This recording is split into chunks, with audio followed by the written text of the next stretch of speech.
La lluvia que a cantaros mientras una joven esperaba junto al camino, aferrada a una cesta de manzanas que nadie quería comprar.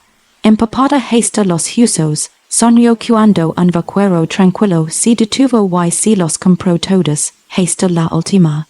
Para ella, era simplemente un amable desconocido de voz suave y botas embaradas. Pero días después, la cal se llenó de carruajes, y aquel mismo vaquero regresó, no harapiento, sino rico. La niña que vendía manzanas bajo la lluvia. Acababa de servir a un magnate oculto. La lluvia cayó como un juicio final. El viento convirtió los cales de tierra de crestwood en ríos de lodo marrón, engolando hulas de carretas y botas. El trueno retumbó en el val, lento y pesado, como algo que se arrastraba por el cielo. Los edificios de madera se inclinaban contra el viento. Sus contraventanas golpeaban y sus letreros se balanceaban en cadenas oxidadas. La gente pasaba apurada, con la cabeza gacha, el culo de la camisa subido y los sombreros gotando. Nadie se detenía, nadie miraba dos veces nada que no le sirviera de refugio, excepto ella. La muchacha estaba de pie en la esquina de la calle principal, y el calajón sin salida, con su toldo de lona desgarrado por los bordes, hundiendo inútilmente al viento. El agua le corría por la cara, pegando el pelo oscuro a los mejillas. Su vestido estaba empapado, adhiriéndose a su delgada figura, y sus botas tan gastadas que los suelos estaban agrietadas se hundían en el barro con cada paso. En sus brazos aferraba una cesta de mimba, manzanas, rojas verdes maguladas en algunas partes. Algunas aún conservaban joyas en sus talos. Ella no se movió. Su establo apenas era un establo, solo una tabla de madera apoyada sobre dos cajones, de esas que un viento fuerte o un caballo descuidado podrían levarse. Pero era suyo, y no pensaba irse. Un hombre con un abrigo largo pasó corriendo, salpicando los rediles con agua fría. Ella se estremeció, pero no retrocedió. Otra mujer pasó apresuradamente, arropando a un niño con un chal. Los ojos del niño se encontraron con los de ella por un instante muy abiertos, curiosos, pero la madre lo jaló hacia adelante, desapareciendo entre la penumbra. Los dedos de la niña se aferraron con fuerza al asa de la cesta. Necesitaba vender 3 manzanas más, solo 3, con eso la alcanzaría para la medicina. El boticario le había prometido un descuento si venía antes del anochecer, pero solo si tenía los mondas. Mondas de verdad, no promesas, no plegarias, su padre le esperaba. Yace en la habitación trasera de su cabana a los afueras del pueblo, respirando con dificultad, con la piel pálida como el papel viejo. La fiebre le había atacado hace 2 semanas y no le había dejado en paz. Cada mañana, al despertar, esperaba silencio. Cada noche al regresar, lo encontraba allí, luchando. Pero el tiempo se agotaba. Enderezó la espalda, se secó la lluvia de los ojos y volvió a gritar. Manzanas, manzanas frescas. Su voz fue engolida por la tormenta. Nadie se giró. El cielo se oscureció aún más, los nubes se cernían como una tapa sobre una ola. Un relámpago rasgó el horizonte, blanco y dentado, y iluminó por un instante toda la cal. El barro, los edificios, los rostros de quienes evitaban su mirada.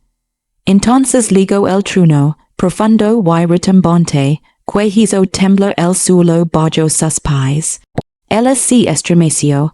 No era por el frío, era por algo más profundo. Un peso que levaba semanas oprimiendo el pecho, presionándole cada vez que pensaba en volver a casa con los monos vachos. Cada vez que imaginaba al boticario negando con la cabeza, la puerta cerrándose, los medicinas en el estante mientras la respiración de su padre se apagaba. Ella no lo permitiría, así que Ali se cuidó. Con la lluvia cayendo a cantaros sobre su lona rasgada, el barro empapando sus botas, y esperó. Fue entonces cuando lo oyó, ritmos principales, lento, deliberado, un ritmo que no encajoba con el caos apriorado de la tormenta, levanto la vista, parpadeando para quitarse las lágrimas de los ojos, y lo vaya. Un hombre a caballo, moviéndose bajo la lluvia como una sombra que cobra forma. Su sombrero, de la ancha y completamente negro, le cubría el rostro. Su abrigo, largo y desgarrado por los bordes, estaba empapado y le colgaba de los anchos hombros como si era recorrido demasiados kilómetros. El caballo que lo montaba cojaba, apoyándose en la pata delantera izquierda, con la cabeza gacha. El vapor se elevaba de sus flancos, mezclándose con la lluvia. El hombre no tenía prisa. Guió al caballo con delicadeza, con movimientos tranquilos, casi suaves. Al pasar por el salón, la herrería y la tienda, la gente lo miraba de reojo y luego bajaba la vista. Algo en él los inquietaba. Quizá era su forma de moverse, como la de alguien que había aprendido a no apriorarse porque las prisas nunca salvan. O quizá era el silencio que parecía seguirlo, denso como la lluvia misma. La chica lo observó acercarse, su corazón se aceleró un poco, no por miedo, por algo más, quizás esperanza, o desesperación disfrazada de esperanza. El hombre se detuvo, justo delante de su puesto. Su caballo permanecía inmóvil, respirando con dificultad, con agua gotando de su crin. El hombre no desmontó. Simplemente se quedó sentado, con una mano apoyada en el pomo de la silla, y la otra suelto a su lado. Su rostro estaba oculto bajo el ala del sombrero, pero él podía ver sus ojos, oscuros cansados, con una profunda tristeza tras ellos. Durante un largo rato, ninguno de los dos habló. La lluvia llenó el silencio. Luego, lentamente, levantó la mano y hizo un gesto hacia la cesta. Cuanto, su voz era baja áspera, como grava rodando en un río, la niña parpadeó sorprendida. Lavaba horas gritando y nadie le había hecho caso. Ahora, aquel desconocido, empapado y silencioso, le preguntaba. 2 centavos dijo rápidamente, con la voz apenas más alta que la lluvia. 2 centavos por uno. 3 por 5, no regateó, metió la mano en el abrigo, tanteando un instante, y sacó algo de un bolsillo interior. Cuando su mano volvió a aparecer a la vista, ella lo vio, una moneda que brillaba con un dorado opaco incluso bajo la luz gris de la tormenta. Se le cortó la respiración, fue demasiado, muchísimo, Yo no tengo cambio para eso tartamudeo, mirando la moneda en su palma. Solo necesito, cuidatilo. Su voz fue tranquila, definitiva, no discords, simplemente había terminado. Se inclinó un poco hacia delante y le ofreció la moneda. Ella dudó, con las manos temblando, pero al final la tomó. El metal estaba caliente más pesado de lo normal. Cerró los dedos a su alrededor, sintiendo su peso asentarse en la palma de su mano como una promesa. Toma 2, dijo, señalando con la cabeza hacia la canasta. No protestó. Metió la mano, sacó los 2 mejores manzanas que le quedaban, y los levantó. Él los tomó sin decir palabra, guardó una en el bolsillo de su abrigo, y mordió la otra. El sonido crujiente limpio resonó contra la lluvia, masticó despacio con la mirada perdida más ala de ella hacia las afueras del pueblo donde la carretera se perdía entre las colinas. Luego la miró de nuevo solo un instante. Salgan de la lluvia, dijo. Antes de que ella pudiera responder, él espolió a su caballo, que giró hacia el callejon junto a su establo. El animal lo siguió collando, obediente y cansado, y en segundos desaparecieron, envueltos por la niebla gris y el repiqueteo de la lluvia. La chica se quedó allí, paralizada, con la moneda de oro ardiendo en su mano. La miró, dando vueltas entre las palmas de las manos. No tenía ninguna marca, ningún nombre, solo metal liso desgastado por el tiempo y el uso. Era suficiente para comprar las medicinas, suficient para comprar comida para una semana, quizás más, sintió una apreciación en el pecho, quiso lo malo, dar las gracias, preguntar porqué, pero no le salía la voz. La lluvia seguía cayendo, fría y implacable, y la cal permanecía desierta. Guardó la moneda en el bolsillo del vestido, apretándolo contra sus costillas, y recogió su cesta. Le temblaban los manos. No de frío, de algo más, alivio, miedo, gratitud mezclada con desconfianza. ¿Quién era él? ¿Por qué le dio tanto? ¿Y por qué tenía los ojos como los de alguien que llevaba mucho tiempo corriendo? No tenía respuestas. Pero mientras doblaba su lienzo, guardaba sus manzanas y se dirigía a casa, sintió algo que no había sentido en semanas. Un pequeño rayo de esperanza. La lluvia la siguió hasta la cabana. Cuando llegó a la puerta, su vestido pesaba más que nunca y sus botas estaban cubiertas de barro. Entró, cerrando la puerta a la fuerza para protegerse del viento, y se quedó allí un instante, gotando sobre el suelo. Papá, su voz resonó en el pequeño espacio. La cabana estaba a oscuras, salvo por el tenue resplandor del fuego en la chimenea. Cruzó a la habitación del fondo, donde su padre yacía en un catarbajo y una manta raída.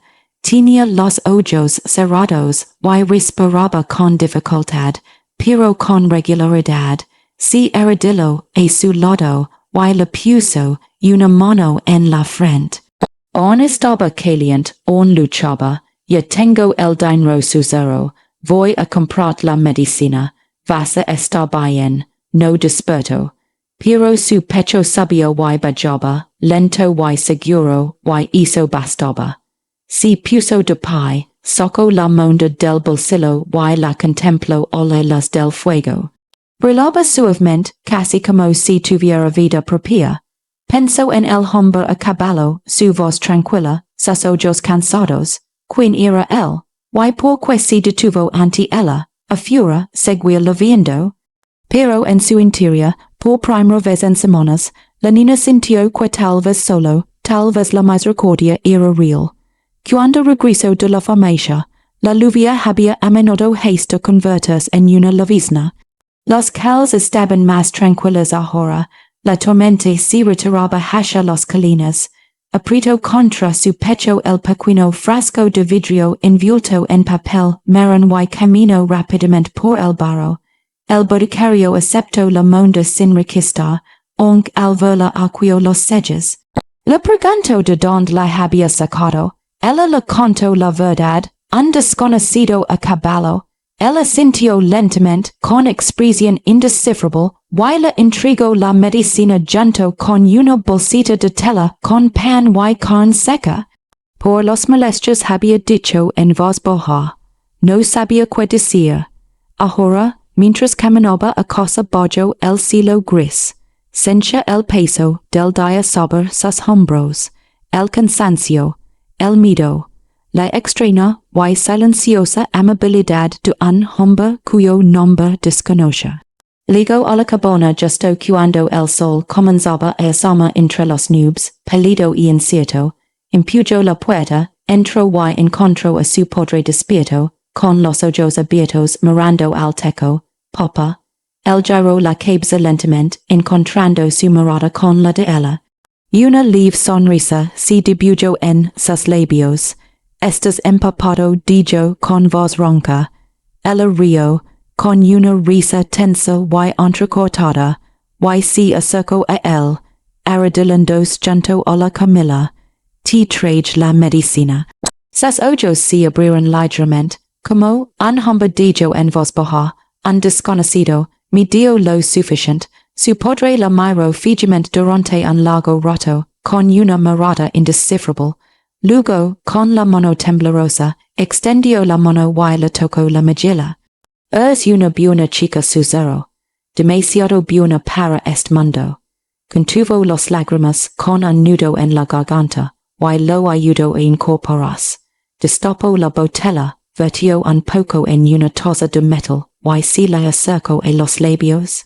El bebio despacio, hashen do una muca anti el sabor amargo, y luego si recosto con un suave suspiro. Descansa ahora murmuró ella, sabiendo la manta hasta cubrir el pecho. Cerró los ojos, su respiración ya se había normalizado, y en cuestión de minutos se quedó dormido. Ella se sentó allí junto a él, con las manos entrelazadas en el regazo, y contempló el fuego. Los lomas centiliban y danzaban, proyectando largas sombras sobre los paredes. Volvió a pensar en aquel hombre. En la forma en que la había mirado, en la monda que tenía en la mano, en la serena profundidad de su voz, salga de la lluvia, sonaba como una advertencia, o tal vez una oración. Ella no sabía cuál. Pero al caer la noche y finalmente cesar la lluvia, se encontró atento al sonido de cascos fuera de su puerta. Nunca vinieron. A la mañana siguiente, el pueblo despertó con una luz tenue, y el olor a tierra mojada. Los cows aún estaban resbaladizos por el barro, pero la tormenta había pasado, dejando tras de sí una extraña y frágil paz. La niña se levantó temprano, como siempre, y salió a comprobar el estado de la carretera. El cielo estaba despejado, el aire fresco y penetrante. Los pájaros cantaban desde los árboles a las afueras del pueblo, con voces brillantes y insistentes. Regresó a casa, le preparó el desayuno a su padre gachas lidras y pan del día anterior y lo observó como. Tenía medio color, sus manos estaban más firmes, la medicina estaba haciendo efecto. Voy a volver a montar el puesto le dijo, volver antes de que oscurezca. Ella sintió, demasiado cansado para discutir, y ella se escabuló por la puerta. Pero al llegar a la esquina de la calle principal, donde había estado su puesto el día anterior, se detuvo. Alguien había estado allí. La tabla había desaparecido. Los coches estaban volcados. Y clavado al post junto al callejón había un trozo de papel, hundiendo al viento. Se acercó, con el corazón latiendo confusa, y leyó las palabras garabateadas con tinta negra. Quien era el hombre con la monda de oro, se le heló la sangre, arrancó el papel, apretándolo en el puño, y miró a su alrededor.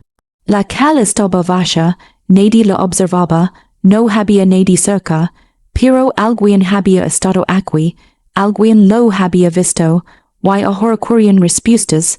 Metió el papel en el bolsillo y se apresuró a regresar a la cabana, con la respiración agitada y superficial. La monda, el desconocido, la pregunta que flotaba en el aire como humo. Ella no sabía lo que significaba, pero en lo más profundo de su ser sabía que la lluvia no lo había borrado todo, apenas había comenzado. Esa mañana, la luz del sol se abrió paso entre las nubes, pálido y tenue, como si no estuviera segura de ser bienvenida. La muchacha permanecía de pie al borde de su propiedad, mirando fijamente el papel arrugado que tenía en la mano. Las palabras eran sencillas, tinta negra sobre pergamino amarillento, pero le pesaban en el pecho como piedras. ¿Quién era el hombre con la monda de oro? Los había leído y una docena de veces, con la esperanza de que cambiaran. No cambiaron. Detrás de ella, la puerta de la cabana se abrió con un crujido. Su padre salió arrastrando los pies al porche, agarrándose con una mano al marco para no caerse. Su rostro aún lucía demacrado, pero ahora tenía algo de color en los mejillas, más que ella. ¿Qué ocurre? Preguntó con la voz ronca por el suno. Se giró rápidamente, dobló el papel y lo guardó en el bolsillo de su delantal. Nada, papá, solo revisaba la carretera. La observó durante un largo rato, con la mirada aguda a pesar de la fiebre que la había entorpecido durante semanas. Siempre había sabido leerla. Incluso ahora, tan enfermo como estaba, la comprendía perfectamente, pero no insistió, entredijo en voz baja. Haste más, yado frío aquí fuera. Ella asintió y lo siguió adentro, Pero su mente permanció a fura, pensando en esa pregunta clavada en el post, y en el hombre que se había adentrado en la tormenta como algo salido de un sueño a medio recordar. Al mediodía la ciudad volvía a estar animada. Los carretas avanzaban por los calles enladadas cargadas de madera y grano tirados por caballos. El martillo del herrero resonaba con ritmo constante. Los muchos se reunían cerca del pozo, cubos en mono, hablando en voz baja y con rapidez. Los niños corrían entre los edificios, riendo con alegría y despreocupación. Pero ahora había algo más en el ambiente. Sus ojos, la niña los sintió antes de verlos. Volvió a instalar su puesto, esta vez más cerca de la tienda, donde había más gente. Su cesta estaba más larga hoy solo le quedaban una docena de manzanas, pero necesitaba venderlas. La medicina le había costado casi todo lo que le había dado el desconocido, y aún tenía facturas que pagar. Harina, lina, el alquiler de la cabana por pequeña que fuera, acomodó los manzanas con cuidado poniendo los medios encima y intentó ignorar los miradas de la gente que pasaba, no exactamente ella. En el espacio que la rodeaba, como si hubiera traído consigo algo que no querían tocar, una mujer con un chal azul pasó por allí, miró los manzanas y luego el rostro de la niña, su expresión se tensó. Apartó la mirada y siguió caminando. Dos hombres que estaban fuera del bar dijeron de hablar al verla. Uno de ellos le dio un codazo al otro, asintiendo en su dirección. No se acercaron, a la niña se le revolvió el estómago. Gritó con voz firme a pesar del nudo en la garganta. Manzanas, manzanas frescas, nadie se detuvo. Un hombre mayor, con barba gris, se detuvo cerca de su puesto, con la mano suspendida sobre la cesta. Por un instante ella pensó que compraría una, pero entonces sus ojos se posaron en los de ella, y algo cambió en su expresión, sospecha, o tal vez miedo, retiró la mano y se marchó sin decir palabra. La niña apretó las manos en puños, que había hecho ella, le había vendido una manzana a un desconocido bajo la lluvia, eso era todo, no había robado nada, no había mentido, no había infringido ninguna ley que conociera. Pero la ciudad había decidido otra cosa. El sol ascendía cada vez más, y los susurros se hacían más fuertes. Para cuando llegó el sheriff, la niña solo había vendido una manzana a un niño de mes, yado pequeño para saber lo que hacía, que le dio un centavo y salió corriendo sonriendo antes de que su madre pudiera detenerlo. El sheriff Dalton era un hombre alto, de hombros anchos, con un rostro inexpresivo, y una mirada penetrante. Lucía una estrella en el pecho, y una pistola al cinto, y a su paso, la gente se apartaba. Se detuvo frente a su puesto. La chica contuvo el aliento. Buenas tardes, dijo con voz tranquila, casi cortes. Buenas tardes, sheriff. Miró los manzanas, luego a ella. Su mirada se detuvo, analizándola. Tú eres la que estaba aquí ayer, durante la tormenta. No era una pregunta. Ella asintió, sí, señor. He oído que has tenido una visita. Su corazón se aceleró. Mantuvo el rostro inmóvil, con las manos entrelazadas frente a ella. Un hombre compró unas manzanas, hizo esto, que aspecto tenía, dudó. El recuerdo del desconocido estaba nítido en su mente. Los ojos cansados, el abrigo desgarrado, la forma en que se había mantenido tan quieto sobre aquel caballo cojo, pero algo le decía que tuviera cuidado. No Roman 6 mucho dijo en voz baja, lavía mucho, lavaba el sombrero muy bajo, el sheriff apretó la mandíbula, pero vist lo suficiente como para quedar con su dinero. Él pagó por los manzanas dijo ella con voz firme. Eso es lo que hago, vendo manzanas. Dalton se inclinó hacia ella, apoyando una mano en el borde de su cubículo. Su voz bajo, grave y cortante. ¿Sabes qué tipo de mundo te dio? Ella no respondió, oro dijo. Oro de verdad. No mucha gente por aquí manja es tipo de dinero. Da que pensar, que será, de don lo soco, quinese, porque si lo daria a una chica que vendmans, onas bojo la lluvia, a la chica si le hizo un nudo en la garganta. No si quin era, no mi lo dijo, pero ti levast la monda, la vendi man, sonos repitio con voz más firm, eso no es un delito, el sheriff si erguio, con expresión indescifrable. Durante un largo rato, si limito a mirarla, y ella sintió el peso de esa mirada, la sospecha, el juicio, la acusación tacita de que había obrado mal por ser amable, finalmente asintió, si regresa dijo Dalton en voz baja, avísame. Porque sus ojos se aguzaron, porque lo digo yo. Si quito el sombrero, si dio la vuelta y se alejó, con los botas pasadas en el barro. La chica se quedó ali de pie, con los manos temblando, y lo vi a marchas. A su alrededor los susurros volverán a comenzar. Al anochecer había vendido 2 manzanas más. Recogió lo que quedaba y emprendió el camino a casa, con la cesta ligera y el corazón apesadumbrado. El sol se ocultaba tras las colinas, teniendo el cielo de tonos naranjos y dorados, pero ella apenas lo notó. Lo único en lo que podía pensar era en la voz del sheriff. Si regresa, como si el desconocido fuera peligroso. Como si el hubiera hecho algo malo al ayudarlo. Ligó a la cabana, justo cuando la luz comenzaba a desvanecerse. Su padre estaba sentado junto al fuego, con una manta sobre las piernas y los manos entrelazadas. Al verla entrar, levantó la vista, y su expresión se suavizó. ¿Qué tal el día de hoy?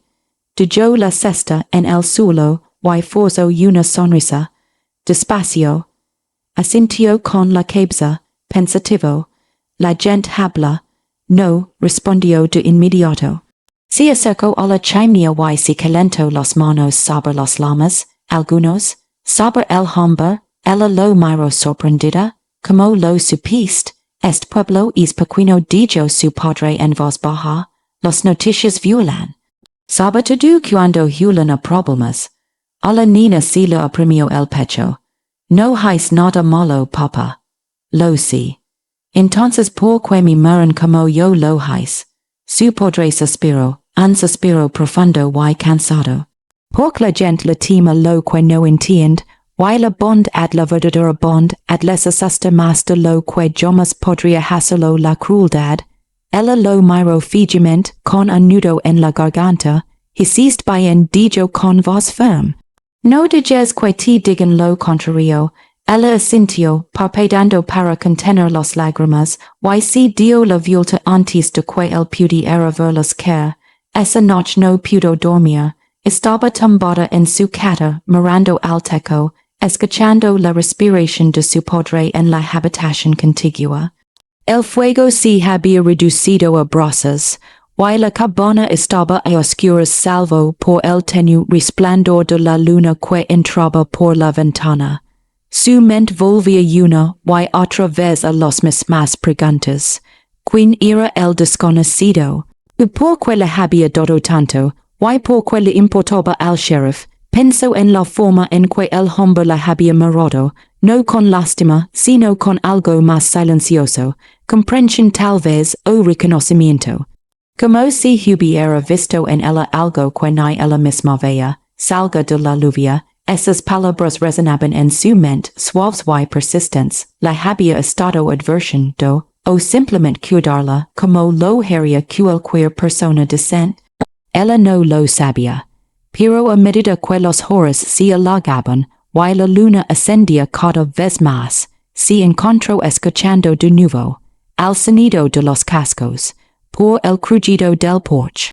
Por cualquier cosa que pude, era decir que él seguía a high fura, en algún lugar, pensando en la chica, que le había vendido manzanas bajo la lluvia. Pero la noche permaneció en silencio, y finalmente cayó en un sueño intranquilo. A la mañana siguiente se despertó al oír voces en el exterior. Se incorporó rápidamente, con el corazón latiendo a 1000 por hora, y se acercó a la ventana.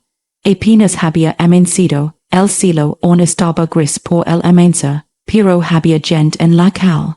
Mucha gente, se calzó los botas y salió. Una multitud se había congregado cerca del centro del pueblo, agrupada alrededor de algo que ella no podía ver. Hombres y mujeres estaban hombro con hombro, hablando en voz baja y con urgencia.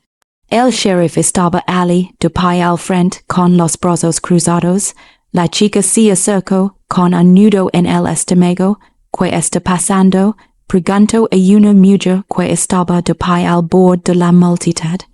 La mujer la miró de reojo, y luego apartó la vista rápidamente. El cartel legó esta mañana, de la capital del condado. ¿Qué tipo de posta? La mujer no respondió. Simplemente señaló. La niña avanzó, zigzagando entre los cuerpos, hasta que pudo ver. Allí, clavado al poste que había fuera de la tienda, había un nuevo trozo de papel, más grande que la que había encontrado ayer, impreso en letras negras en negrita. Heredero desaparecido del rancho Wilmore recompense por información debajo de las palabras había un bocito, tosco, pero suficientemente claro. El rostro de un hombre, sombrero de la ancha, ojos cansados. Mandíbula fuerte, la niña contuvo la respiración, era el desconocido que le había dado la moneda de oro, el hombre que cabalgó hacia la tormenta y desapareció como humo, se le enfriaron los manos. A su alrededor, los voces se hicieron más fuertes. Es él, verdad, el que estuvo aquí ayer. Ella habló con él. Yo la Roman 6. La chica sintió que sus miradas se volvían hacia ella, agudas y acusadoras. Dio un paso atrás con el corazón latiendo a 1000 por hora, y luego otro. La mirada del sheriff se encontró con la de ella al otro lado de la multitud. No habló, no tenía por qué hacerlo, el mensaje era claro. Ahora ella formaba parte de esto. Quisiera o no, ella corrió. No por la multitud, sino por el peso de sus miradas, por las preguntas que no podía responder, por el miedo que le recorría la espalda como dedos helados. No se detuvo hasta llegar a la cabana. Su padre estaba despierto, sentado a la mesa, con un vaso de agua en las manos. Levantó la vista cuando ella irrumpió por la puerta, abriendo mucho los ojos. ¿Qué pasó? No podía hablar.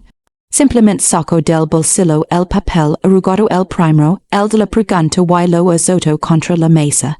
Entonces ella se lo contó, sobre el cartel, el bocito, el premio, por la forma en que la gente del pueblo la miraba, como si hubiera traído una maldición a sus cals. Su padre escuchaba en silencio, y su expresión se ensombreció con cada palabra. Cuando ella terminó, él dio la taza con cuidado, y se quedó mirando el papel.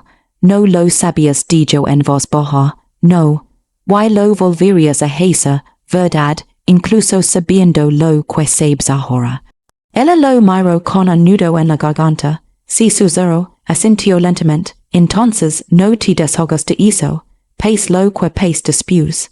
Ella quería preguntar que quería decir. Pero antes de que pudiera hacerlo, le miraron a la puerta.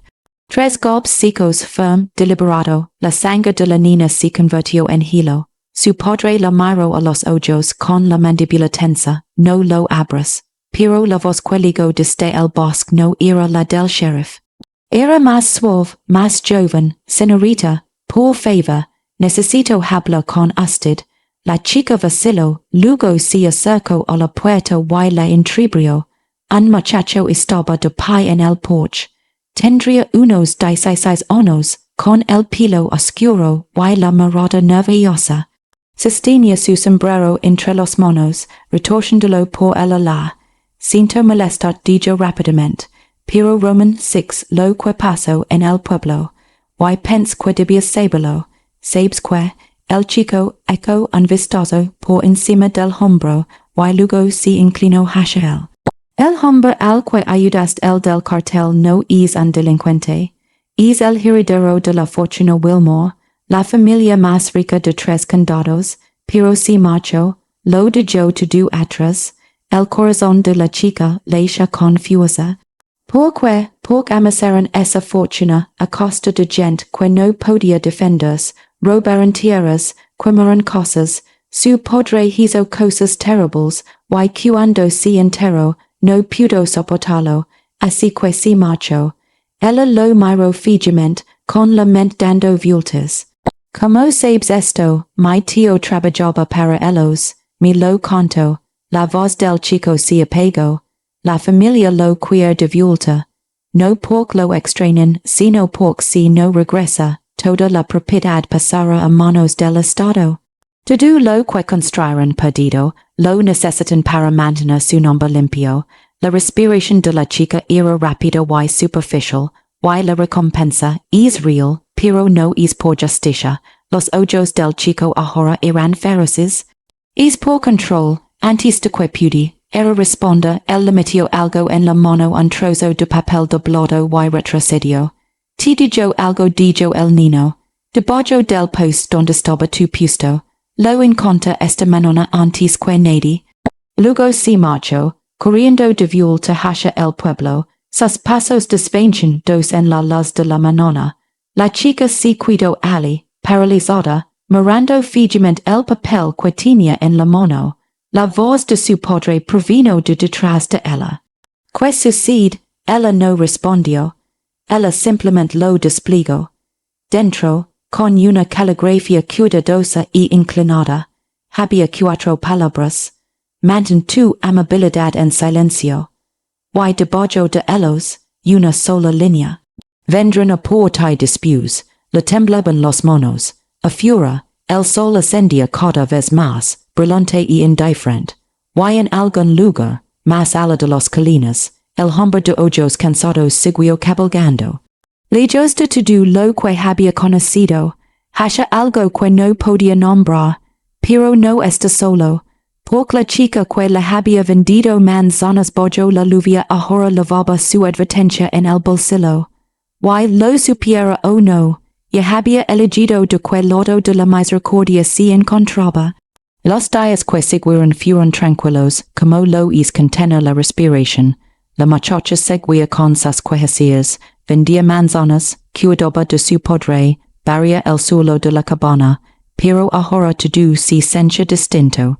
Más pesado, como si el mismo se hubiera espesado, oprimiendo los hombros a cada paso. Guardó la nota del desconocido doblada en el bolsillo de su vestido, pegada a sus costillas, donde podía sentirla al moverse. El papel se había ablandado por el roce, la tinta ligeramente corrida, pero las palabras seguían legibles.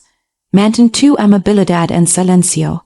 Lo intentó, pero el pueblo no se lo permitió. Cada mañana, al montar su puesto, todas las miradas la seguían.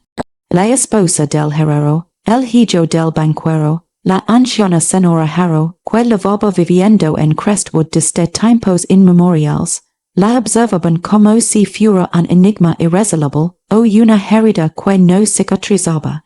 Algunos susurraron cuando ella pasó, otros se limitaron a mirar fijamente, y nadie le hablaba directamente, ni siquiera para regatear por manzanas. Su cesta solía estar llena casi todos los días. Volvía a casa con prácticamente todo lo que había sacado esa mañana, las manos vacías de monedas y el corazón pesado, roto por algo que no sabía definir. No era exactamente ira, no era exactamente tristeza.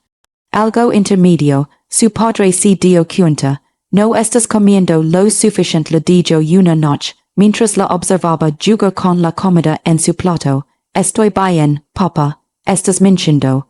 Ella alzó la vista, sobresaltada por la brusquedad de su voz. Sus ojos estaban ahora más claros, más intensos. La medicina había hecho efecto, pero la preocupación seguía reflejada en su rostro. No pude seguir, así dijo en voz baja. Vendel a gente que no va a comprar. Estar en un pueblo que se ha formado una opinión sobre ti. ¿A dónde más podría ir? No respondió de inmediato. simplemente extendió la mano sobre la mesa y cubrió la de ella con la suya. Su piel estaba cálida, áspera por años de trabajo, y su peso la tranquilizó. Don necesitas a dijo finalmente, y yo te seguía. Parpadeó para contener los lágrimas y asintió, con la garganta de maíz. Yodo oprimida para hablar. 3 días después de que apareciera el cartel, el desconocido regresó. Al principio no lo veía, estaba en el puesto ordenando manzanas que nadie compraría cuando oyó un martillo a sus espaldas constante, rítmico, metal contra madera, ella se giró y allí estaba.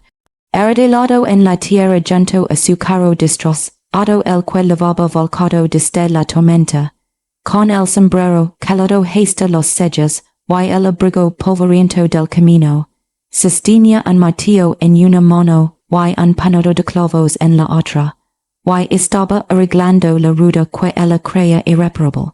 Su corazón se detuvo, por un instante no pudo moverse, no podía respirar, simplemente se quedó allí mirándolo fijamente, con la mente a 1000 por hora, no debería estar aquí, todo el pueblo lo buscaba.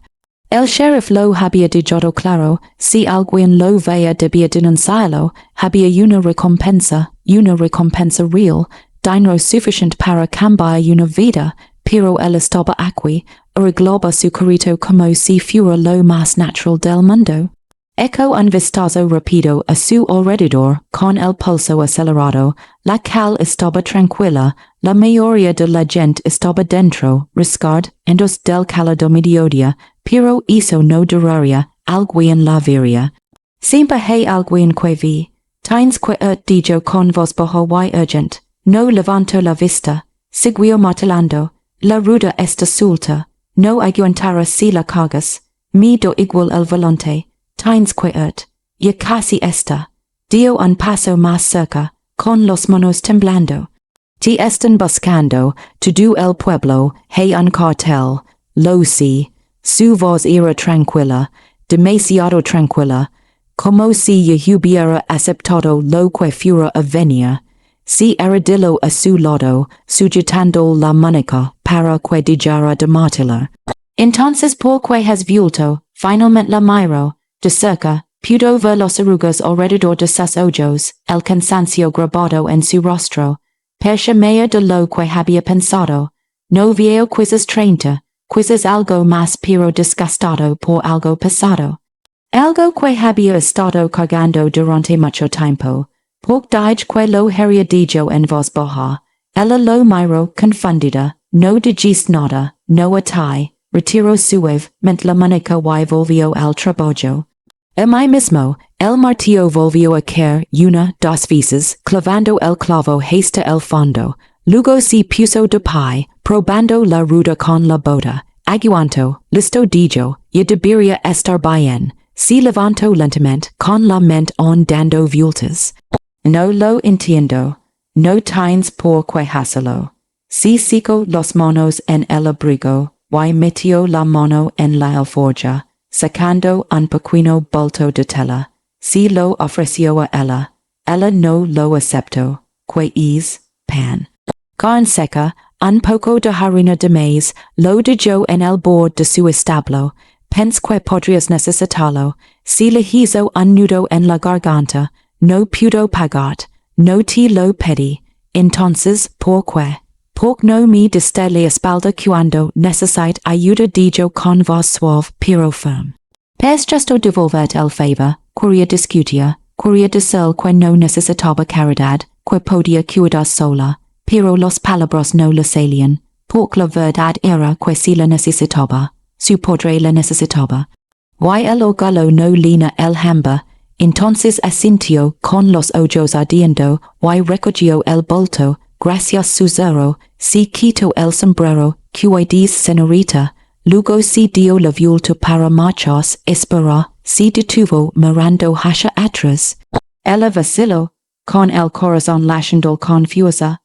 La nota que dijiste, la que decía que guardáramos silencio, que querías decir, se le tensó la mandíbula.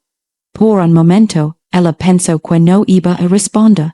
Entonces el suspiro, y sus hombros si relajaron ligeramente.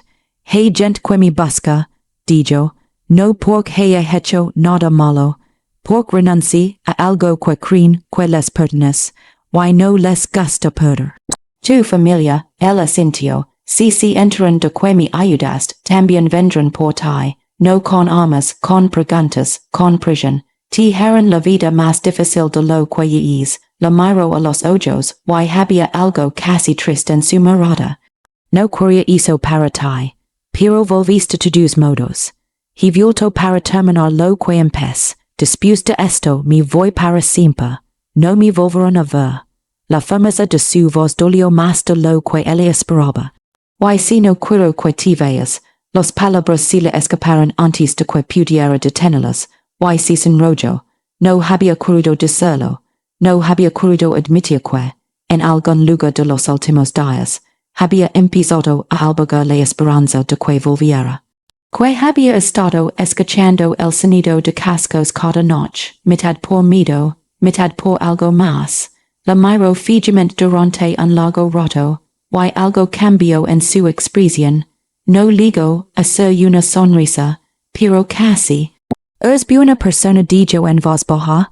No digas que este pueblo te haga olvidarlo, luego montó a caballo y se alejó, desapareció, do por el callejón por donde había venido, la niña se cuidó ali de pie, con el bulto de comida en brazos, y observó hasta que él desapareció de su vista.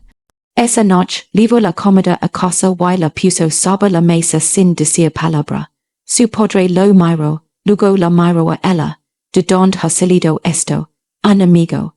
¿Qué amigo? No respondió. Simplemente comenzó a deshacer el bulto, extendiendo el pan, la carne, la harina de maíz. Sus manos se movían con rapidez mecánicamente, pero su mente estaba en otra parte. Sobre la voz del desconocido, en el camino la había mirado, sobre el hecho de que lo hubiera arriesgado todo para volver y arreglar una ruta rota que ella ni siquiera necesitaba. Su padre le observó en silencio. Luego en voz baja dijo, regreso, verdad, si quedó paralizada, el hombre de la tormenta, el del poste. Tragó saliva con dificultad y asintió, su padre se reclinó en su silla, con una expresión indescifrable. Hablaste con él un poco, y él no es lo que dicen que es peligroso, un ladrón, alguien a quien hay que capturar. Los ojos de su padre se aguzaron. Y tú que dices que es. Ella lo miró con un nudo en la garganta. Alguien que está cansado de huir. Alguien que solo quería que lo dejaran en paz. Su padre le observó durante un largo rato. Luego asintió lentamente. ¿Es alguien a quien vale la pena conocer? Parpadeó, sorprendida. No estás enfadado, porque iba a estar enfadado, porque él hizo un gesto de impotencia, porque todo el mundo lo está buscando, porque ayudarlo podría meternos en problemas. Ya estamos en problemas, dijo su padre en voz baja. Lo hemos estado desde el día en que te quedaste bajo la lluvia y te negaste a rendir. Un acto más de bond, ad no va a cambiar eso. Le ardían los ojos. Bajo la mirada, parpadeando confusa. Hiciste lo correcto, dijo su padre con voz firme. Y si volverás a hacer lo correcto. Me oís. Ella asintió, con el pecho oprimido por algo que no podía definir. Alivio, gratitud, y algo más, esperanza. El desconocido regresó 2 días después. Esta vez no arregló nada. Apareció al amanecer en los límites de su propiedad, con su caballo pastando tranquilo entre la hierba alta. Estaba sentado en un tronco quedado cerca de la arboleda, con el sombrero en el regazo, contemplando la salida del sol. La niña lo veía a través de la ventana y casi se le que la tetera que sostenía. La dejó con cuidado, se limpió las manos en el delantal y salió. Al verla acercarse levantó la vista, pero no se puso de pie. Simplemente asintió una vez, tranquilo y en silencio. Buenos días, dijo, mañana. Se detuvo a unos metros de distancia, insegura, has vuelto. Persque sí. Cree que habías dicho que te ibas para siempre. Hais. Entonces porque estas aquí, miro hacia el horizonte, donde el cielo pasaba del gris al dorado, pense en ayudar con la cerca, note que está inclinada, eco un vistazo hacia la cerca de madera que bordaba la propiedad. Tenía razón, la mitad estaba combada, sostenida más por la costumbre que por su estructura. No pudo pagar, dijo, no te lo pedí. Entonces, porque estoy aquí, y la cerca necesita reparación. Se puso de pie, acomodándose el sombrero, a menos que prefieras que no lo haga. Ella lo miró fijamente, con el corazón latiendo a 1000 por hora. Debería decir que no. Debería decir que si veía antes de que alguien lo vi. Pero en vez de eso, si oyó decir, hey café dentro, si quieres, el la miró, con una ternura reflejada en sus ojos, me gustaría eso. Trabajaron en silencio durante la media parte de la mañana. Él arregló la cerca mientras ella cuidaba el jardín, arrancando malas hierbas y regando las pocas verduras que habían sobrevivido a la tormenta. Su padre, sentado en el porche envuelto en una manta, los observaba con silenciosa aprobación. Nadie habló mucho, pero el silencio no resultaba incómodo.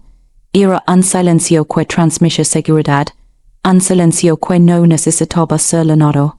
Hacia el mediodía, el desconocido se enderezó, secándose el sudor de la frente. Eso debería aguantar un rato. La chica levantó la vista de su trabajo, sacudiéndose el polvo de las manos. Gracias. Asintió con la cabeza y luego miró hacia la cabana. Tu padre está medio, sí? Gracias a la medicina, bien.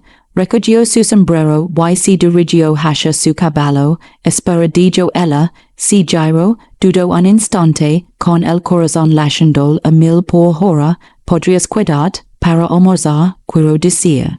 No es mucho, pero, me gustaría dijo en voz baja, y por primera vez desde que había cabalgado bajo la lluvia sonrió, era pequeño, apenas se veía, pero fue real, comieron en el porche, pan, queso y la carne seca que él había traído. Su padre se unió a ellos, recuperando fuerzas poco a poco cada día. Los tres se sentaron a la sombra, cinchando el sol de la tarde cálido sobre su piel, y por un rato, el mundo volvió a perse sencillo. El desconocido no habló mucho de sí mismo, pero él escuchó. Él le escuchó cuando la niña contó historias sobre su infancia en Crestwood, sobre su madre que había fallecido cuando ella era pequeña, sobre el huerto que solía estar donde ahora se encuentra la plaza del pueblo. Él escuchaba cuando su padre hablaba de los viejos tiempos, antes de la fiebre, antes de que el pueblo comenzara a cerrar sobre sí mismo. Y cuando la chica le preguntó por qué había abandonado a su familia, él permaneció callado durante un largo rato. Finalmente dijo, por quedar me habría convertido en parte algo con lo que no podría vivir. Y nos vamos. Me hizo libre dijo él, mirándola fijamente, pero también me dijo solo. Sostuvo su mirada, con el pecho oprimido. Ya no estás sola dijo suavemente, no respondió, pero la forma en que la miró en silencio, con gratitud y un ligero temor le dijo todo lo que necesitaba saber. Esa noche, después de que él se marchara de nuevo, la niña permaneció despierta en su cuna, mirando al techo. Pensó en la forma en que él había sonreído, la forma en que trabajaba sin pedir nada a cambio, la forma en que pronunció su nombre cuando ella le ofreció un vaso de agua, como si importara, como si ella importara. Y por primera vez en mucho tiempo, se permitió imaginar una vida donde la bondad no fuera castigada, donde ayudar a alguien no te convirtiera en un marginado, donde estar bajo la lluvia no era algo que se hiciera solo. Afuera, el viento susurraba entre los árboles, llevando consigo el aroma de la tierra, y las manzanas, y en algún lugar más allá de las colinas, el hombre de ojos cansados acampó bajo las estrellas, pensando en la chica, que se había negado a rechazarlo. Y van dos veces, tal vez tres veces, no sabía cuántas oportunidades más tendría, pero de algo estaba seguro, el seguiría volviendo hasta que el mundo la hiciera arrepentirse, o hasta que ella le dijo que parara. Y hasta ahora no lo había hecho, así que siguió cabalgando, hacia los problemas, hacia la esperanza, hacia el único lugar que había sentido como un hogar en onos, una vala rota, una cabana descolorida. Y una chica que vendía manzanas bajo la lluvia, la mañana ligo fresca y gris, con el cielo cargado de nubes que amenazaban con lluvia pero que nunca llegaron. La niña se despertó temprano, como siempre, y se quedó quieta un instante, escuchando. La respiración de su padre era tranquila en la habitación contigua. El viento sacudía los contraventanas. Un cuervo grazno desde algún lugar más allá de la cerca. Todo parecía normal, pero algo no me cuadraba. No sabía cómo describirlo, solo sentí una opresión en el pecho, un susurro en el fondo de su mente que decía, hoy es diferente, apartó ese sentimiento, se vistió rápidamente y salió a comprobar el tiempo. Fue entonces cuando lo vio. Un cartel, clavado en el poste que delimitaba su propiedad, ondía el viento como un ala rota, la misma que había visto en la ciudad hace una semana. Heredero desaparecido del rancho Wilmore recompensa por información y debajo del dibujo del rostro del desconocido, alguien había escrito con tinta negra espesa, preguntéle a la chica de los manzanas, si le heló la sangre. Arrancó el cartel, con las manos temblorosas, y miró a su alrededor. La carretera estaba vacía, los campos más allá estaban en silencio, nadie le observaba, nadie estaba cerca, pero alguien había estado aquí. En la noche, mientras ella dormía, habían ido a su casa y la habían marcado. Apretó el papel con el puño, respirando con dificultad. Y de forma superficial, y se volvió hacia la cabana. Su padre estaba de pie en la puerta, pálido como la muerte. ¿Qué es? Preguntó, alzó el cartel con la garganta de maíz, yodo apretada para articular palabra. El se lo quitó, lo alezo y leo el mensaje, se le tensó la mandíbula. Tenemos que nos dijo en voz baja. Que empaca lo que pudas, nos vamos de Crestwood. Ella lo miró atonita. Papa, no podemos simplemente, sí, podemos dijo con voz firme, más dura que en semanas. Este pueblo ya ha tomado su decisión. Y aquí ya no estamos a salvo, pero a donde iremos, en cualquier sitio. La miró con ojos intensos, a pesar del cansancio reflejado en su rostro. Cualquier sitio es mejor que quedarnos aquí esperando a que decidan que hacer con nosotros. Quería discutir, quería decir que no podían simplemente abandonar todo lo que habían construido, por pequeño que fuera. Pero la verdad le pasaba en el pecho. Tenía razón. El pueblo ya se había vuelto en su contra. Y la situación solo iba a empeorar, no se fueron. Es dia no, porque antes de que pudieran empacar una sola maleta, el desconocido apareció en el límite de la propiedad, su caballo avance, andó lento y firmemente a través de la niebla matutina. La chica lo vio primero, estaba de pie en el porche abrazándose a sí misma, cuando su figura emergió de la penumbra. Por un instante, creyó que lo estaba imaginando, que su mente lo había evocado por la preocupación y el agotamiento. Pero entonces desmontó, sus botas golpearon el suelo con un suave ruido sordo, y ella supo que era real. Su corazón dio un vuelo, que se le encogió al mismo tiempo. No deberías estar aquí, gritó, con una voz más aguda de lo que pretendía.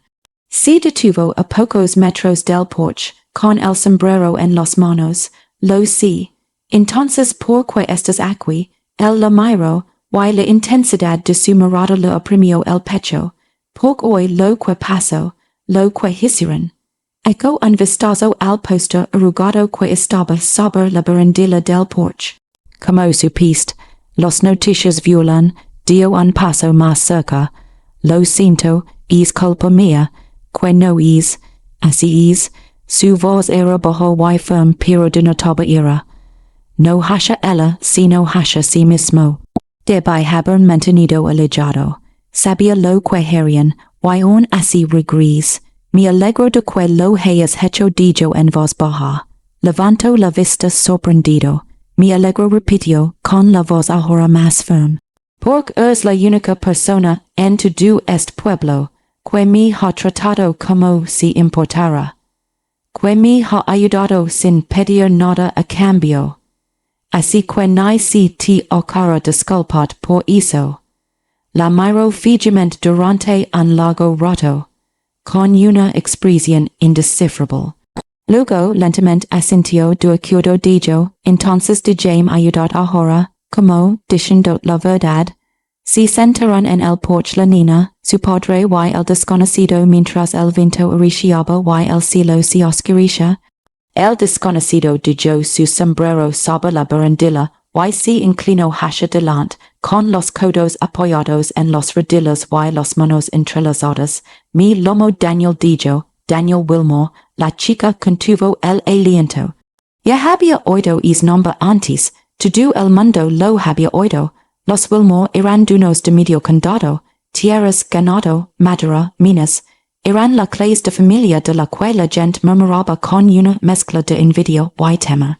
Se suponía que yo iba a heredar todo, continuó Daniel en voz baja. Mi padre construyó es imperio desde cero, o al menos eso es lo que me dijeron de pequeño, que era un visionario, un pionero, un hombre que veía oportunidades donde otros veían polvo.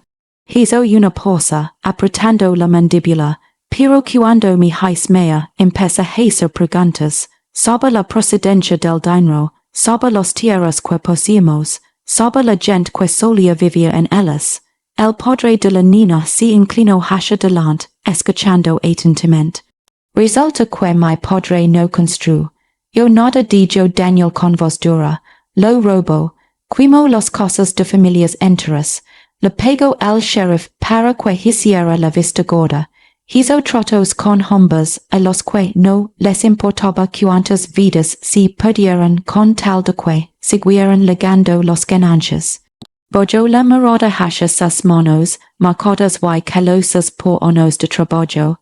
Cuando lo confront al respecto, me dijo que así es como funciona el mundo, que el poder no proviene de la bondad, proviene de tomar lo que uno quiere y aferrarse a ello sin importar a quién lastime. A la chica se le hizo un nudo en la garganta, así que me fui dijo Daniel sencillamente, cargan caballo, tom lo que pude cargo y parti en plena noche, pens que si desapercha, tal vez podría empezar de cero. Ser alguien que no se construira sobre el sufrimiento ajeno, pero te están buscando, dijo la niña, asintió. Porque si no regreso, la herencia pasa al Estado. Todo lo que mi padre robó se redistribuye, y la familia no puede permitir que eso suceda, no porque les importa la justicia, sino porque les importa mantener su nombre limpio. Así que enviaron gente tras de ti, no solo gente. Sus ojos se oscurecieron, abogados, detectives, hombres que saben cómo prisionar sin infringir la ley. Encontraron a todos con quienes he hablado, a todos los que me han ayudado, y les harán la vida imposible hasta que no me quede más remedio que regresar. A la chica se le revolvió el estómago, por eso dejaste la nota, la que decía que guardáramos silencio. Sí, pero volviste de todos modos. Regreso porque estoy cansado de oír dijo él, mirándola fijamente. Y porque no quería que enfrentaras esto sola, su corazón latía confusa, que vas a hacer, preguntó su padre. Daniel guardó silencio un instante, luego dijo, voy a decirles la verdad, públicamente. Delante de todo el pueblo, los ojos de la chica se abrieron de par en par, no pudo, y lo ha dicho con voz firme, si permanezco oculto, seguirán buscando, seguirán hacen, do dono a la gente. Pero si mi levanto y cunto a todos lo que realmente es la fortuna, wilmore lo que costo quizá puda arrebatal su poda. O te destruyen dijo su padre en voz baja. Daniel sonrió, pero su sonrisa carece de humor. Quizás, pero al menos me ir sabiendo que lo intent. La chica lo miró fijamente, con el pecho oprimido por algo que no sabía definir. Admiración, miedo, algo más profundo. Cuando susurró, esta noche, en la reunión del pueblo. La reunión del pueblo se celebraba en el salón todos los meses. Una oportunidad para que la gente expresara sus quejas, hablara de negocios y discutir. Era sobre cosas que no importarían al día siguiente. Pero esta noche, la sala estaba abarrotada. La noticia se había extendido rápidamente. El heredero desaparecido había regresado. Y tenía algo que decir. La chica estaba de pie al fondo de la habitación con su padre, con el corazón latiendo a mil por hora. Había intentado convencer a Daniel de que no lo hiciera, pero él se había negado. Dijo que era la única manera. Ahora, mientras lo veía entrar por las puertas, con el sombrero en la mano, y el abrigo polvoriento del camino, sintió que el miedo se le enroscaba en el estómago como una serpiente. La habitación quedó en silencio. Todas las miradas se volvieron hacia él. El sheriff Dalton estaba de pie cerca de la barra, con la mano sobre la pistola. El alcalde estaba sentado al frente, con una expresión indescifrable. Y entre la multitud había rostros que la chica reconoció, el herrero, el banquero, la señora Harrow, los hombres que habían susurrado al pasar ella. Daniel se detuvo en el centro de la habitación. Durante un largo rato se quedó allí de pie, diciendo que lo miraran. Diciendo que vieran al hombre detrás del cartel. Entonces habló. Mi lomo Daniel Wilmore dijo con voz clara y firme. Y estoy aquí para contaros la verdad, sobre mi familia. La sola estalo en jubilo. Se oyeron voces erradas y confusas. Alguien gritó pidiendo al sheriff que lo arrestara. Otro exigió saber dónde había estado. Daniel no se inmutó. Esperó a que el ruido disminuyera y luego continuó. Mi padre amasó la fortuna de los Wilmore sobre tierras robadas, sobre casas quemadas y familias destrozadas. Hizo tratos con hombres corruptos y pagó a los alguaciles para que murieran hacia otro lado mientras la gente lo perdía todo. Se oyeron exclamaciones de asombro entre la multitud. No lo sabía, dijo Daniel con voz grave, no hasta que tuve ed suficiente para preguntar, y cuando lo hice mi padre me dijo que así es como se sobrevive en este mundo, tomás lo que quieras, te aferras a ello. Y no pides disculpas, miró a su alrededor, cruzando miradas, pero no podía vivir con eso, así que me fui, renuncié al dinero, al poder, a todo, porque prefiero no ser nadie a ser alguien construido sobre el dolor ajeno. El sheriff dio un paso al frente. Bonito discurso, Wilmore, pero eso no cambia el hecho de que tu familia te está buscando, y hay una recompensa. Lo sé, dijo Daniel con la mandíbula tensa, y no te pido que me proches, te pido que pienses en lo que realmente significa esa recompensa. Significa que la familia Wilmore conserva su poder, conserva sus tierras, sigue fingiendo que se los ganaron, se giro, recorriendo con la mirada la habitación. Pero si no regreso, la herencia se redistribuye. La tierra viuva quins se la quitaron. El dinero se use para algo más que para enriquecer a otros. La habitación quedó en silencio. Esto es lo que ofrezco, dijo Daniel. Déjenme quedarme, déjenme trabajar, déjenme ser parte de este pueblo, no como heredero, sino como un hombre dispuesto a ganarse su lugar.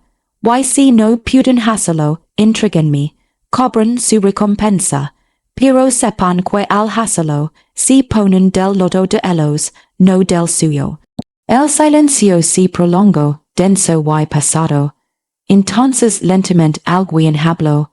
Como sabemos que estás diciendo la verdad, era el herrero, con los brazos cruzados y el rostro escéptico. Daniel metió la mano en su abrigo y sacó un fajo de papeles doblados. Son escrituras de propiedad, contratos, cartas, todo firmado por mi padre, prueba de todo lo que acabo de decir.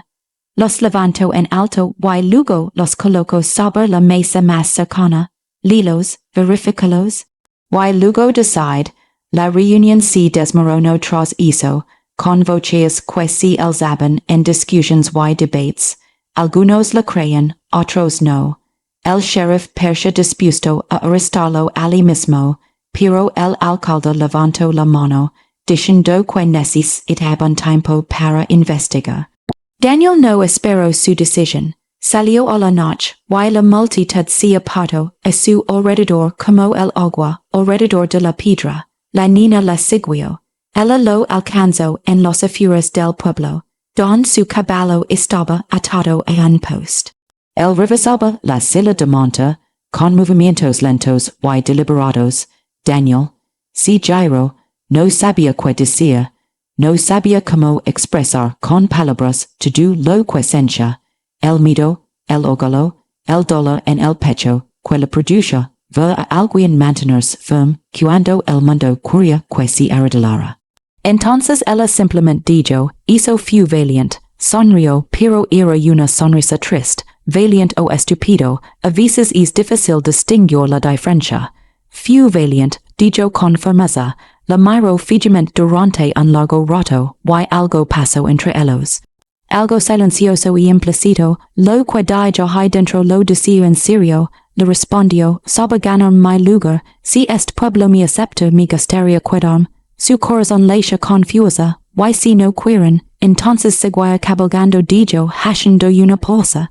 Pero quisiera saber, si me quedara, curios que lo hiciera, ella lo miró fijamente con un nudo en la garganta, si susurró, asintió lentamente con la mirada dulce, entonces haré todo lo posible para que eso suceda.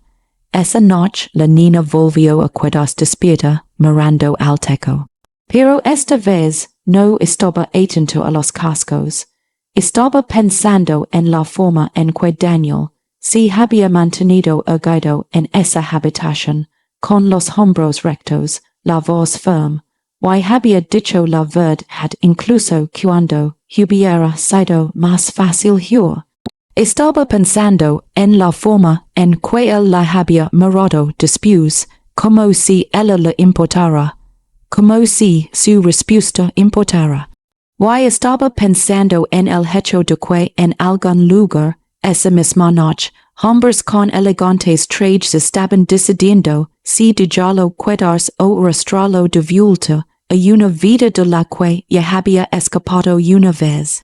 Afuera el viento arreció, trayendo consigo el olor a lluvia, y a lo lejos retumbó el trueno, pero esta vez la niña no tuvo miedo, porque había visto lo que era el courage.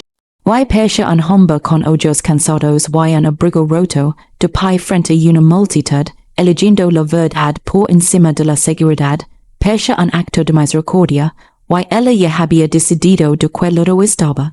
Aunque costara todo, amenció con una niebla tan densa que parecía engullir el mundo. La niña despertó en un silencio que no era de paz, sino uno que presagiaba la espera de algo. Se quedó quieta un instante, escuchando los sonidos apagados del mundo exterior. Ni un pájaro, ni una brisa, solo la densa quietud de la niebla que se cernía sobre las ventanas. Se levantó, se vistió y salió al porche. El carro de mans, unos había desaparecido. Se quedó allí, mirando el espacio vacío donde antes estaba, su mente tardando en procesar lo que veían sus ojos. El carrito que había usado a diario desde que tenía memoria. El que Daniel había arreglado con sus propias manos hace apenas unos días. Desaparecido, no es robado, destruido. Encontró los pedazos esparcidos por los límites de la propiedad. Madera estilada, ruedas rotas, manzanas aplastadas en el barro. Alguien lo había atacado con anhacha. Lo había destrozado con violencia deliberada, y había dejado los restos como un mensaje. Le temblaban los monos mientras se arrodillaba junto a las ruinas. Esto no fue un accidente. Esto fue un castigo. Detrás de ella, la puerta de la cabana se abrió. Su padre apareció, apoyado pesadamente en el marco de la puerta, con el rostro pálido. Llegaron de noche dijo en voz baja, ¿acaso importa? Su voz denotaba cansancio. Los que creen que protegen este pueblo, los que creen que la bondad es debilidad, a la niña se le hizo un nudo en la garganta. Recogió un trozo del carro roto, una tabla de madera que aún conservaba los inicios de su madre grabados en una esquina. Lo había hecho años atrás, cuando la niña era pequeña, cuando el mundo parecía más seguro. Ahora solo era Lina, que hacemos, susurró. Su padre permaneció en silencio durante un largo rato. Luego dijo, sobrevivimos, la niña no fue al pueblo ese día.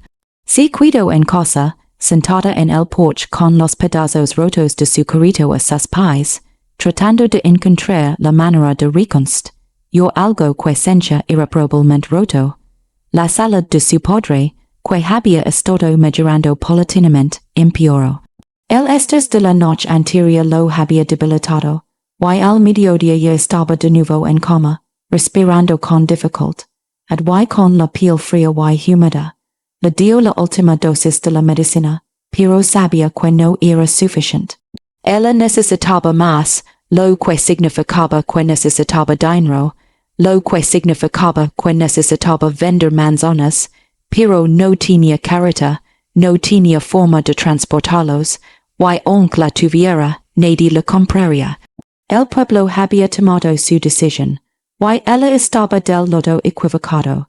Se quedó allí sentada hasta que el sol comenzó a ponerse, teniendo la niebla de naranjo y oro, y intentó no lograr. Fue entonces cuando oyó al caballo. Lentos cascos amortiguados por la niebla. Alzó la vista, con el corazón en un puño, y vio a Daniel emerger de la penumbra como un fantasma que se materializa de la memoria. Desmontó antes de llegar al porche, observando con la mirada los restos esparcidos por la propiedad. Apretó la mandíbula, cuando, preguntó en voz baja, anoche, se arrodilló junto a la madera rota, pasando los dedos por los bordes astilados. ¿Hay algún herido? No, solo el carrito. Solo el carro repitió, con un tono sombrío en la voz. Se puso de pie, apretando los puños. Son unos cobardes. Están asustados, dijo la niña en voz baja. Eso no es excusa. Quizás no, dijo ella, mirándolo con el pecho oprimido, pero es la verdad. Se volvió hacia ella, y la ira en sus ojos se suavizó, transformándose en algo más parecido al dolor. Esto es por mi culpa. Esto es por su culpa, corrigió ella. Tú no fuiste quien destrozó mi carro con un hacha. Tú no fuiste quien decidió que yo era culpable por mostrar amabilidad. La miró fijamente durante un largo rato, luego apartó la vista. Debo que debería de Crestwood, del condado, lo suficientemente lejos como para que se olviden de mí. Quizás entonces te dejen en paz. Y si no lo hacen, no respondió. La chica se puso de pie, con los manos temblando. ¿Crees que yo solucionará esto? ¿Crees que si desapareces de repente me perdonarán? Es la única manera de mantenerte a salvo. No quiero sentirme segura. Las palabras le brotaron con más fuerza de la que pretendía. Quiero importar, quiero que lo que haces tenga sentido. Y si te vas ahora, significa que ellos ganarán. Significa que la bondad pierde. Daniel la miró con expresión de angustia. No quiero que sufras por mis errores. No son errores, dijo, acercándose con voz firme. Dijiste la verdad. Te enfrentaste a quienes han mentido durante años. Eso no es un error. Eso es valencia. El courage no paga las medicinas, dijo en voz baja. no arregla carros rotos, no mansion vivo a tu padre. Los palabras impactan como un panetazo, pork tenía razón, bollo la morada, con la garganta ardiendo, y no dijo nada. Daniel lo observó un instante y suspiró. Camino hacia su caballo, metió la mano en la alforja y sacó una pequeña bolsa de cuero. Si la ofreció, pues preguntó, lo suficiente para comprar medicinas, comida, todo lo que necesites para los próximos meses. Ella miró fijamente la bolsa, luego a él, no pudo soportarlo, pudes lo harás. Daniel, por favor, dijo con la voz quebrada. Déjame hacerlo, déjame ayudar, tomó la bolsa con las manos temblorosas, y sintió el peso de los mundos en su interior, demasiados mundos, suficientes para cambiarlo todo, gracias susurró, ella sintió con la cabeza, y luego volvió hacia su caballo. ¿Adonde vas? Preguntó al norte, he trabajo en las tierras altas, campamentos mineros cuadrillas maduras, lugares donde nadie pregunta tu nombre, y simplemente desaparecerás por un tiempo dijo, sabiéndose a la silla de monta y mirandola. Hasta que las cosas se comen, hasta que se seguro para quien, no respondió. La chica lo observó recoger las riendas, con el pecho oprimido. Quería pedir el que se cuidara. Quería decir el que no le importaba el peligro, que prefería afrontarlo con el que arriesgar su seguridad sola.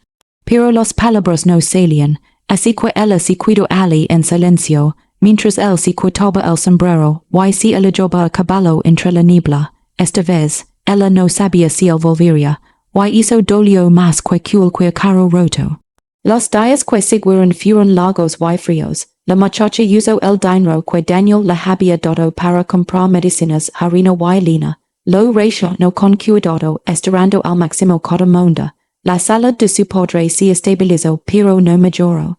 Simplemente permanecía en limbo, demasiado débil para trabajar, pero demasiado terco para rendirse. Intentó montar un puesto de nuevo, esta vez solo con una cesta y un pano extendido en el suelo, pero nadie se detuvo. La gente pasaba a su lado como si fuera invisible, desviando la mirada cada vez que la movía. Algunos cruzaron la calle para evitarla, otros susurraban al pasar, con voces lo suficientemente altas para que ella los oiera. Esa es la chica que ayudó al chico Wilmore, hoy que ella le quitó el dinero. Probablemente sabía quién era desde el principio. Mantuvo la cabeza gacha y intentó no escuchar, pero las palabras se le clavaron en la piel como estilas. Al final de la primera semana, había vendido 3 manzanas. Al final del segundo, ninguno. Su cesta permaneció llena, las manzanas se magalaban lentamente, se ablandaban y se pudrían desde dentro hacia fuera. Igual que su esperanza, una tarde al atardecer, cuando los cal se vaciaban, el sheriff Dalton apareció junto a su puesto, levantó la vista sobresaltada, y apretó confusa la cesta. Alguacil asintió con la cabeza, con una expresión indescifrable. Buenas noches, espero con el corazón latiendo confusa. Echo un vistazo a las manzanas, luego a ella. Estás perdiendo el tiempo aquí fuera. No tengo adonde ir. Podrías irte. Y adonde ir, no respondió de inmediato.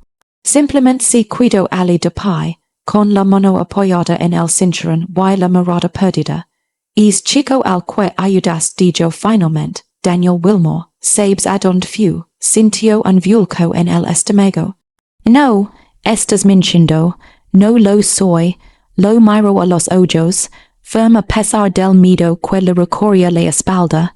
Si fue, no sé adonde, el sheriff le observó durante un largo rato, luego suspiró, un suspiro profundo y cansado.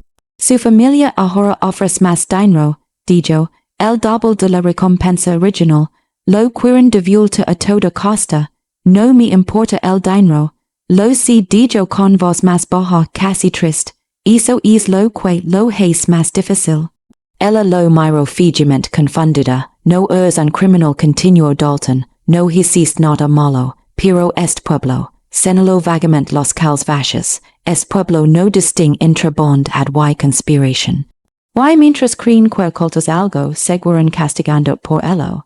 Entonces que estás diciendo, te digo que deberías pensar en it, antes de que las cosas empeoran. Las cosas no pueden empeorar. El la miro y algo en sus ojos la revolvió el estómago.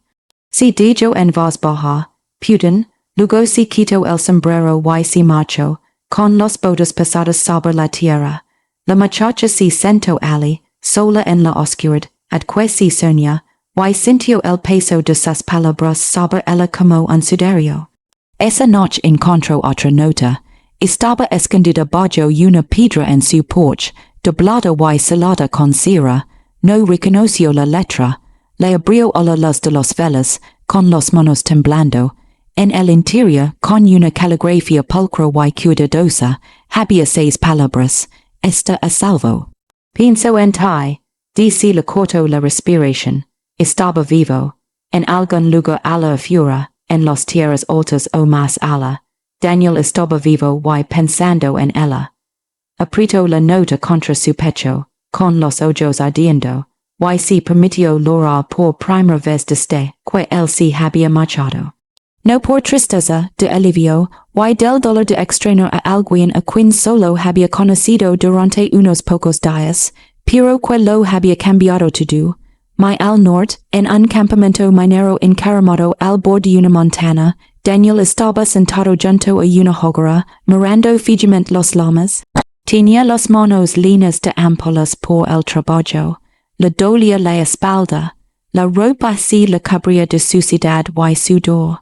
Pero a él no le importaba. Lo único en lo que podía pensar era en la chica, que estaba de pie en el porche, sosteniendo una cesta de manzanas que nadie compraría, con los ojos feroces y tristes, llenos de algo que él no merecía. Le había enviado la nota a través de un mensajero que pasaba hacia el sur, pagando el doble para asegurarse de que lo llegara. No sabía si la había recibido, no sabía si siquiera quería saber de él, pero tenía que intentarlo, porque ella lo apoyó cuando todo el pueblo se volvió en su contra, porque ella se había negado a dejar que se disculpara por ser el mismo, porque cuando la miró, veía algo que había pasado toda su vida buscando, y que nunca pensó que encontraría. Alguien que creía que la bond valía la pena el precio.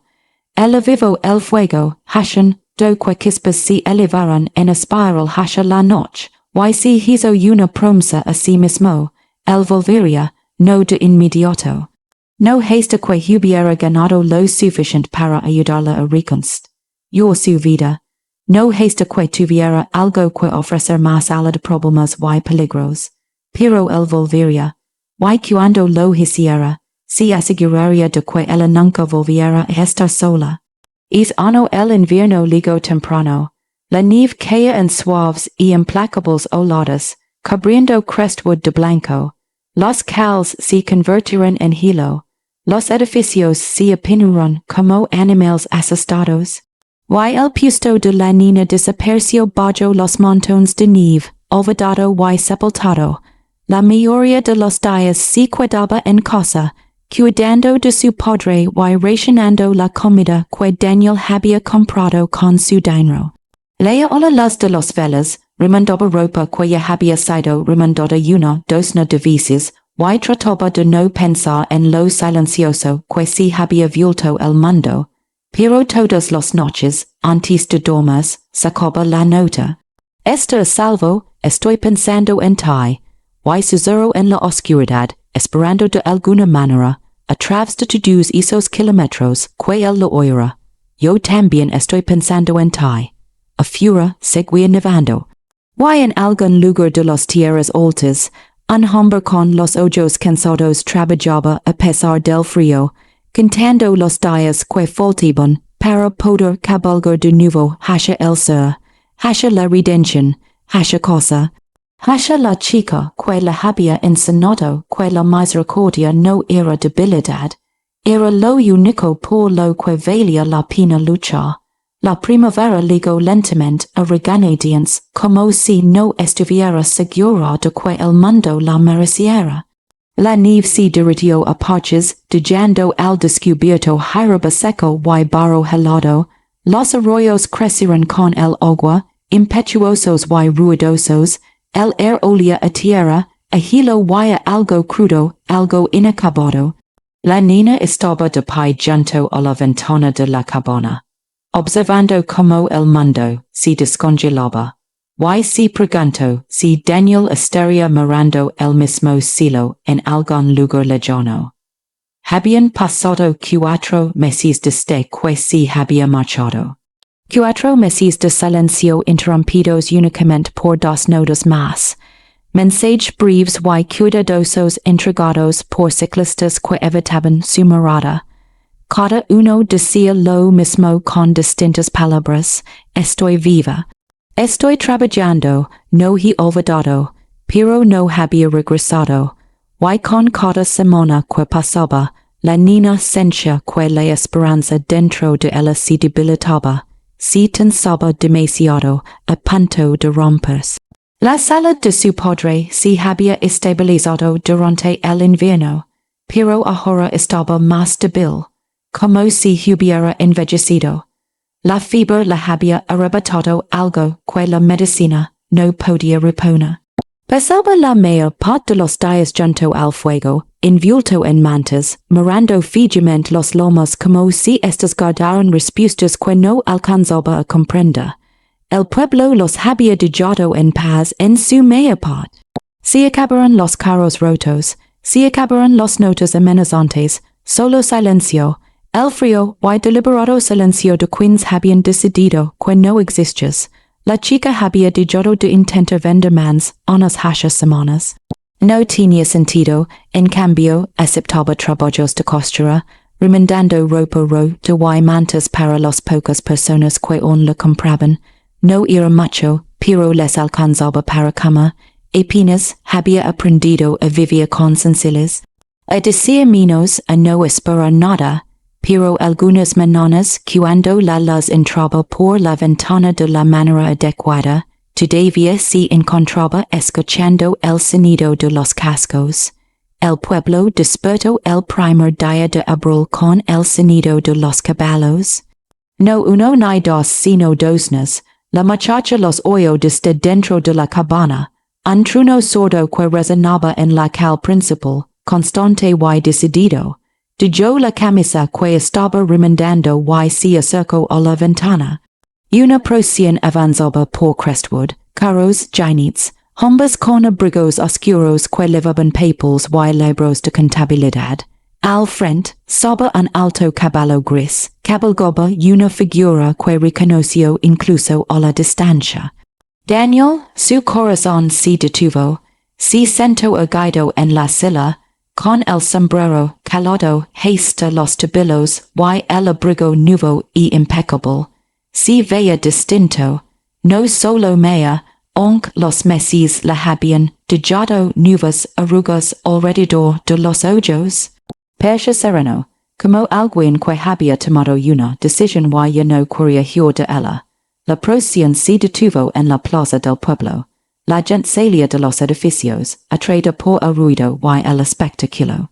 El herrero, los comerciantes, la señora Hero con el chal bien ajustado, el sheriff Dalton, con la mano sobre la pistola y expresión cautelosa, la niña cogió su abrigo y salió corriendo. Cuando llegó al borde de la plaza, ya se había congregado una multitud. Se abrió paso entre la gente, con el corazón latiendo a 1000 por hora, hasta que pudo ver. Daniel había desmontado. Se quedó en el centro de la plaza, rodeado de hombres de traje abogados, a juzgar por su aspecto y cuyas líneas de papeles. Detrás de él, los carros crujían bajo el peso de más documentos, libros de contabilidad y escrituras.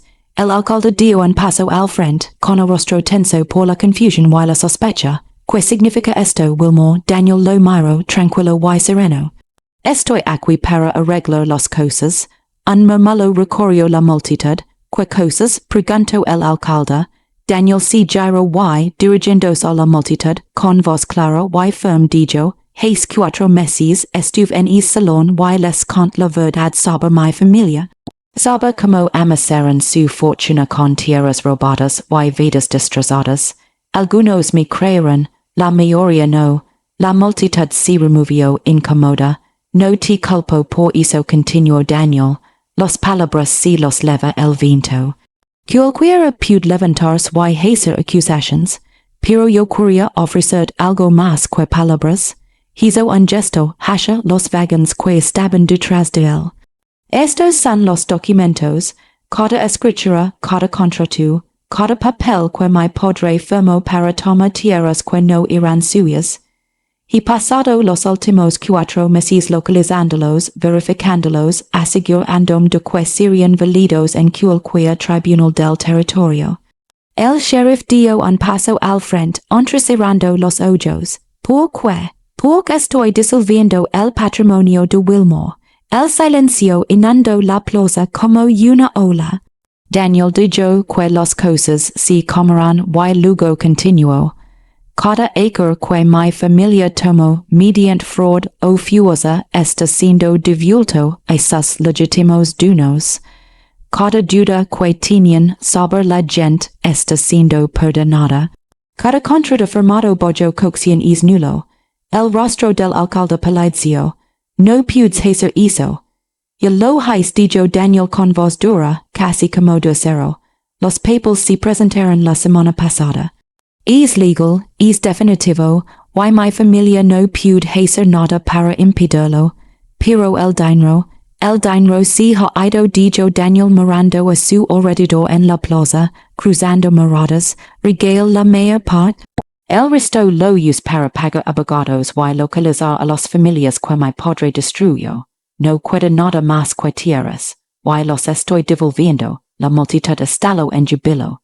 Si oiran voces de incredulidad, ira y confusión.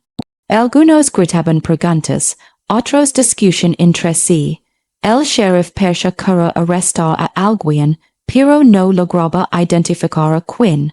Y durante todo ese tiempo, Daniel permaneció completamente inmóvil, esperando. La chica observaba desde el borde de la multitud, con el pecho tan oprimido que apenas podía respirar. Lo había hecho. Él realmente lo había hecho. Finalmente, el alcalde levantó la mano pidiendo silencio. Cuando el ruido cesó, clavó en Daniel una mirada gelida. Supongamos que te creemos. Supongamos que no mientes ni estás loco. Que quieres de nosotros. Nada dijo Daniel simplemente, nada. No pido gratitud, no pido perdón. Solo les pido que leen estos documentos, los verifique. Y ayuden a devolver la tierra a las personas a quienes se la robaron. Hizo una pausa y luego añadió en voz baja. Y les pido que dejen de castigar a las personas que me mostraron amabilidad cuando yo no tenía nada que ofrecer a cambio.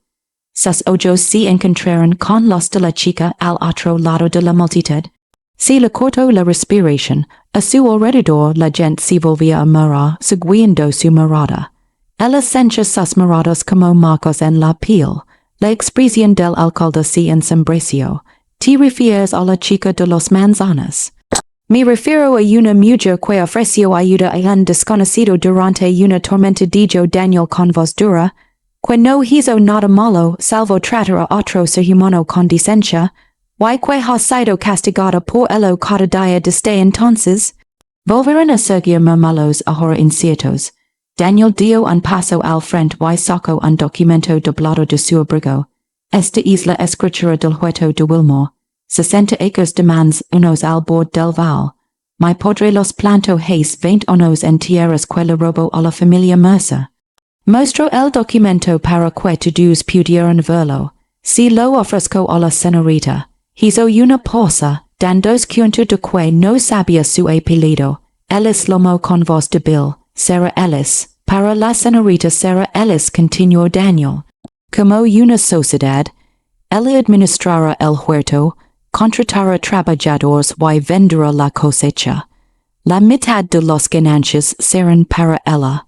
La otra mitad se destinará a la reconstrucción de este pueblo de la manera correcta.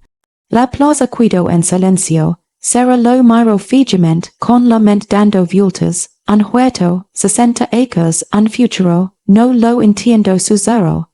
Daniel cruzó la plaza hacia ella, y la multitud se apartó como agua. Se detuvo a unos pasos de distancia, con la mirada dulce.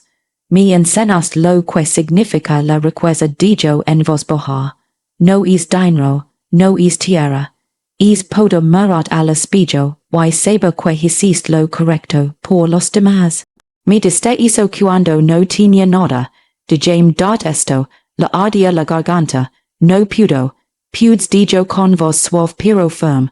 Es la única persona en este pueblo que ha demostrado que la bondad no te es débil, sino fuerte. Y es huerto debería pertenecer a alguien que lo entienda. Miro el documento que tenía en la mano, luego su rostro, y al ver la verdad, no estaba ofreciendo caridad, le ofrece una relación de colaboración.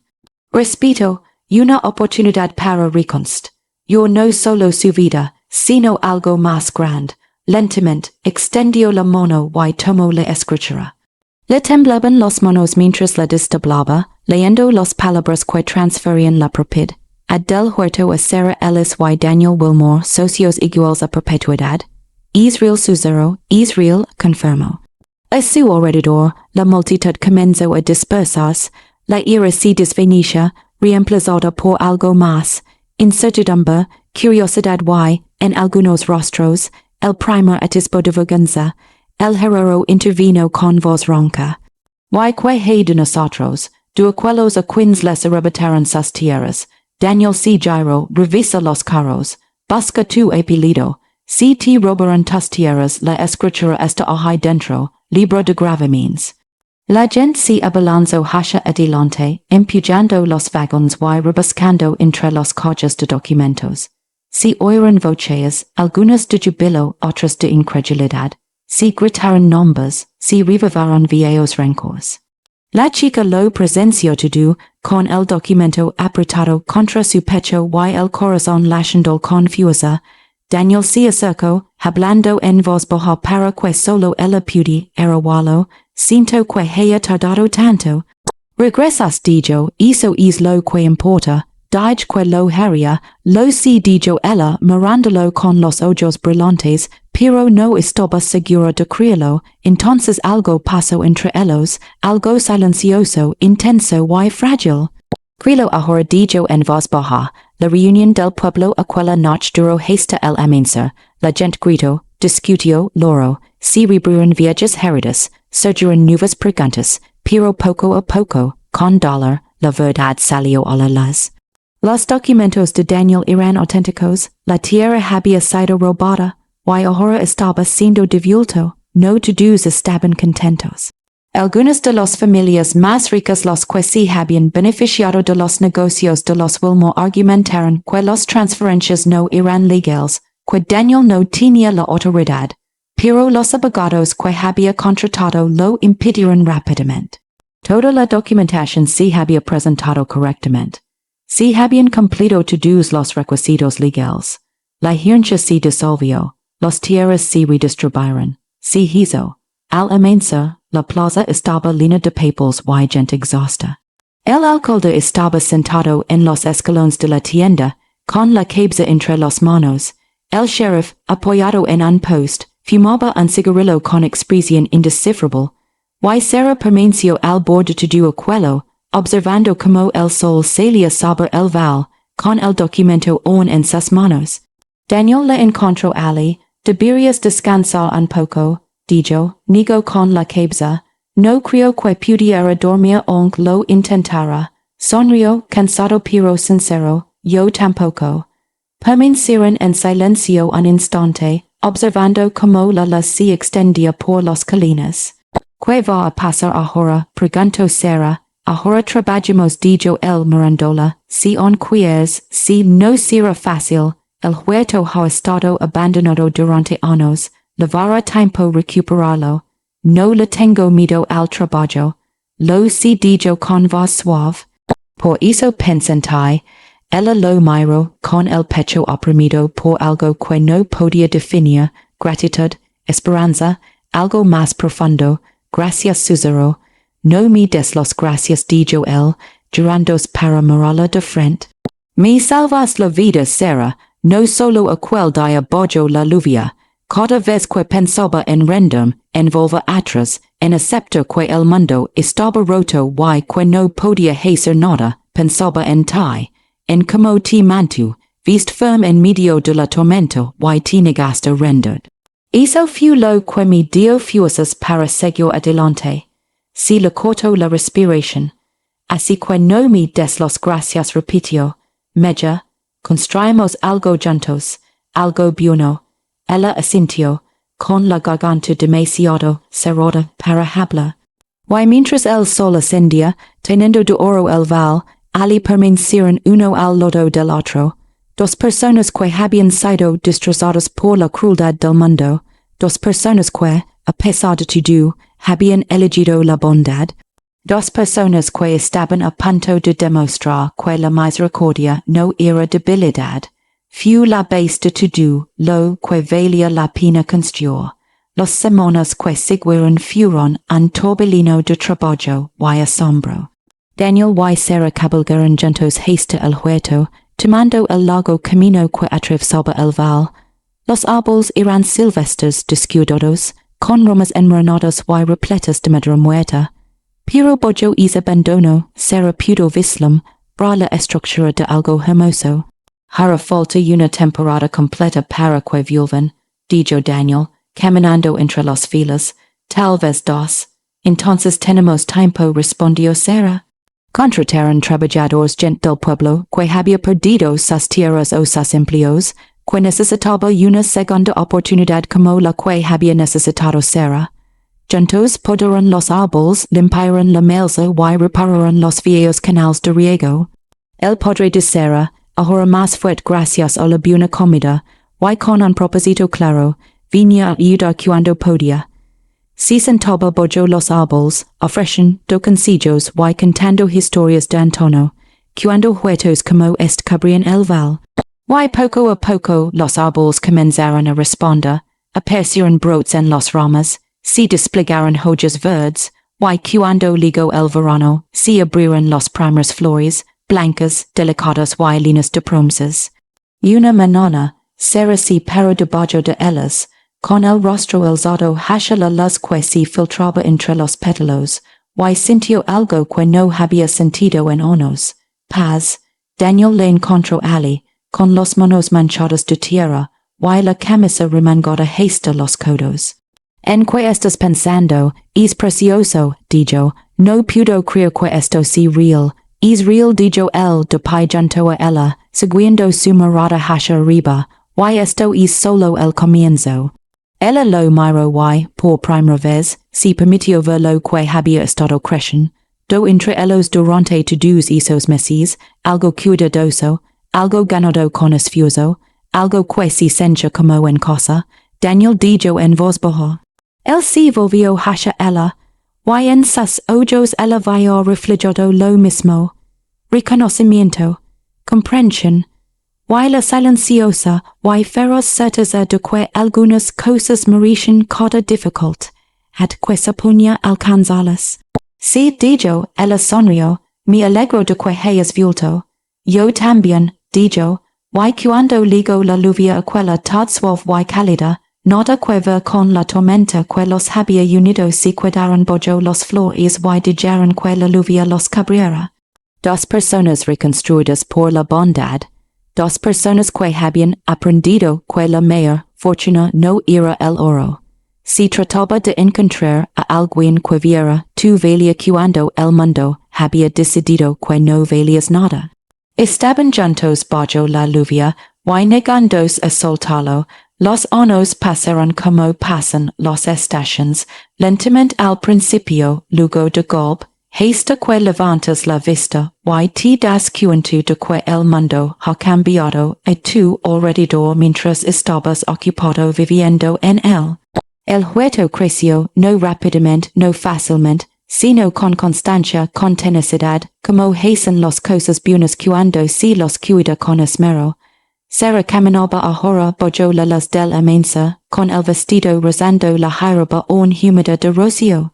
Los árboles se alzaban a su alrededor en hileras ordenadas, sus ramas cargadas de fruta, manzanas rojas, verdes y doradas, cuyas peels brillaban al sol como joyas. Se detuvo junto a uno de los árboles más viejos, acariciando su corteza rugosa. Este árbol estaba casi muerto cuando empezaron. El rayo le había partido el tronco, y los raíces estaban al descubierto. Daniel había querido talarlo, pero decía que estaba demasiado deteriorado, pero Sara se había negado. De él una oportunidad, había dicho, a ver si queer vivía. Y así fue. Ahora se alzaba más alto que los demás, con sus ramas extendidas a lo ancho, producen, do algunos de los mans, unas más dulces de todo el huerto. Ella sonrió al recordar aquella discusión, al recordar la forma en que Daniel la había mirado, una mezcla de exasperación, y admiración antes de negar con la cabeza, y alejarse murmurando algo sobre mujeres turcas y un optimismo ingenuo. Después de eso, aprendió a no apostar en su contra. Detrás de ella, el sonido de risas se colaba entre los árboles. Voces infantiles alegres y despreocupadas. Sara se giró y observó como tres pequeñas figuras corrían entre las filas, persiguiéndose en un juego que solo ellas entendían. La mea una niña de unos 8 años, de pelo oscuro, y con los ojos de su madre iba a la cabeza, con el vestido hundido al viento.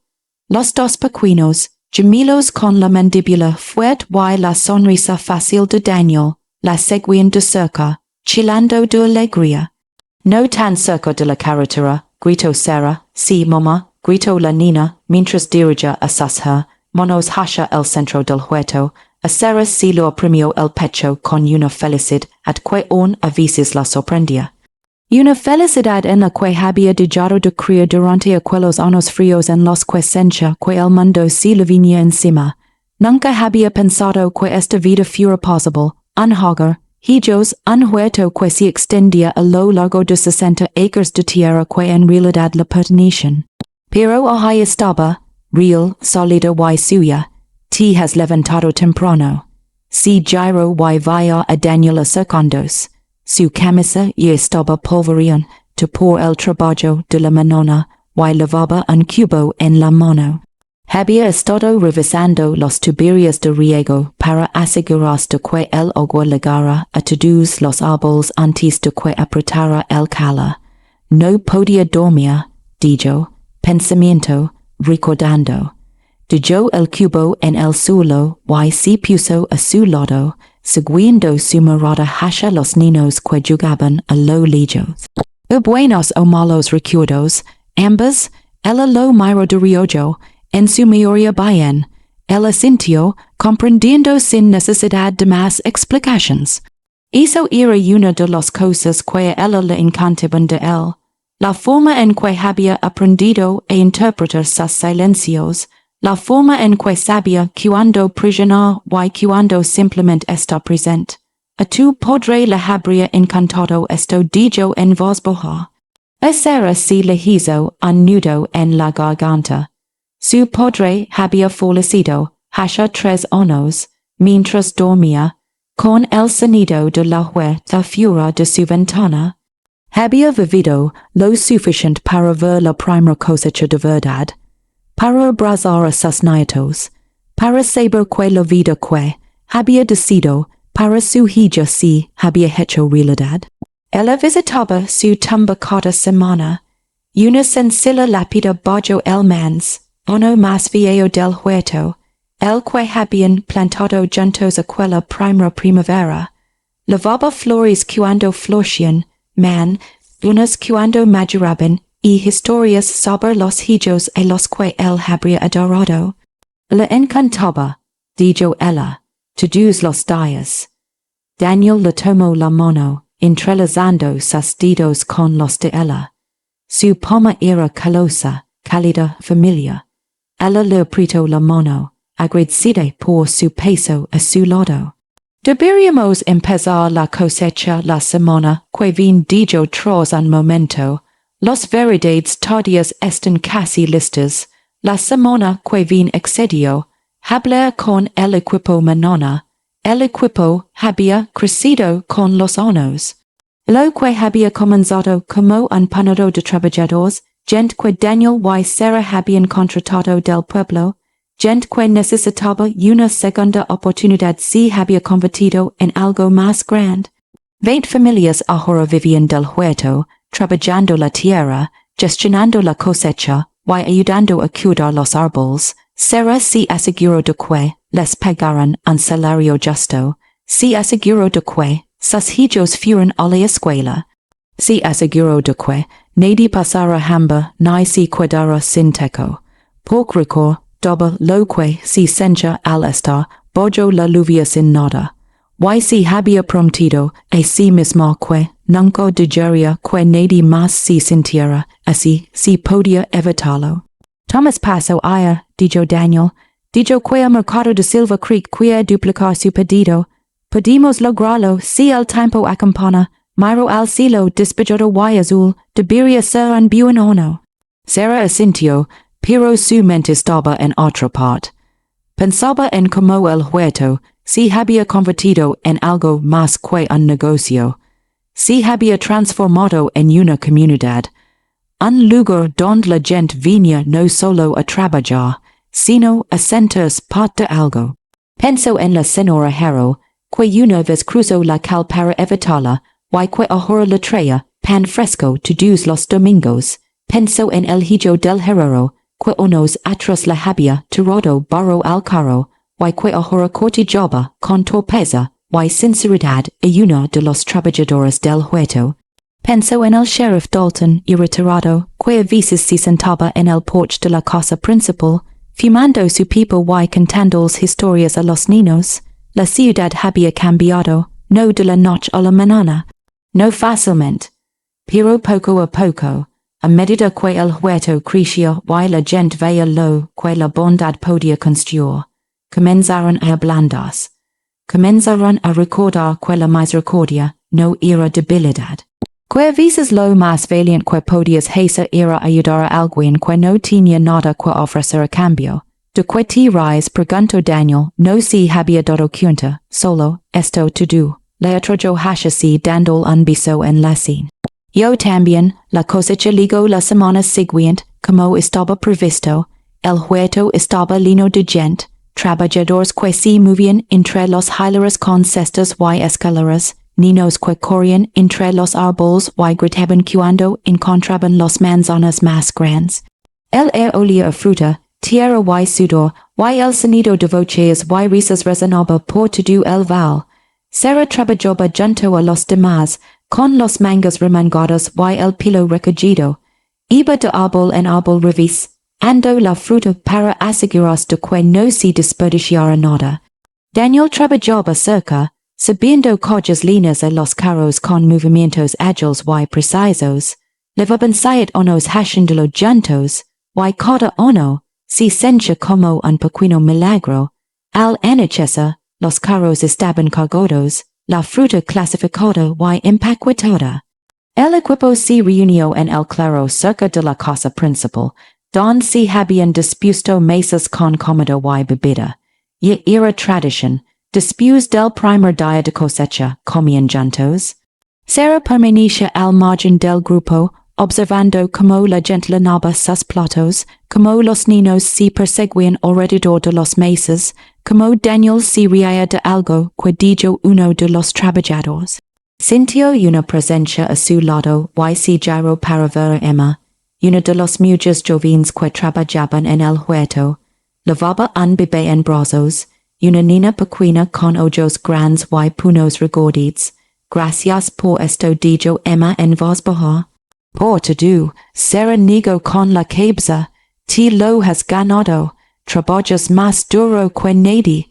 Quizás sonrió Emma. Pero tú me diste la oportunidad, cuando nadie más lo hizo.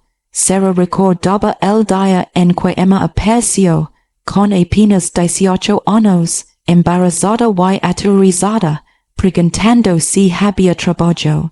La habían rechazado en todos los demás sitios del pueblo, demasiado joven, demasiado inexperta, demasiados problemas, será la contrato en el acto, te mereces la oportunidad dijo será sencillamente.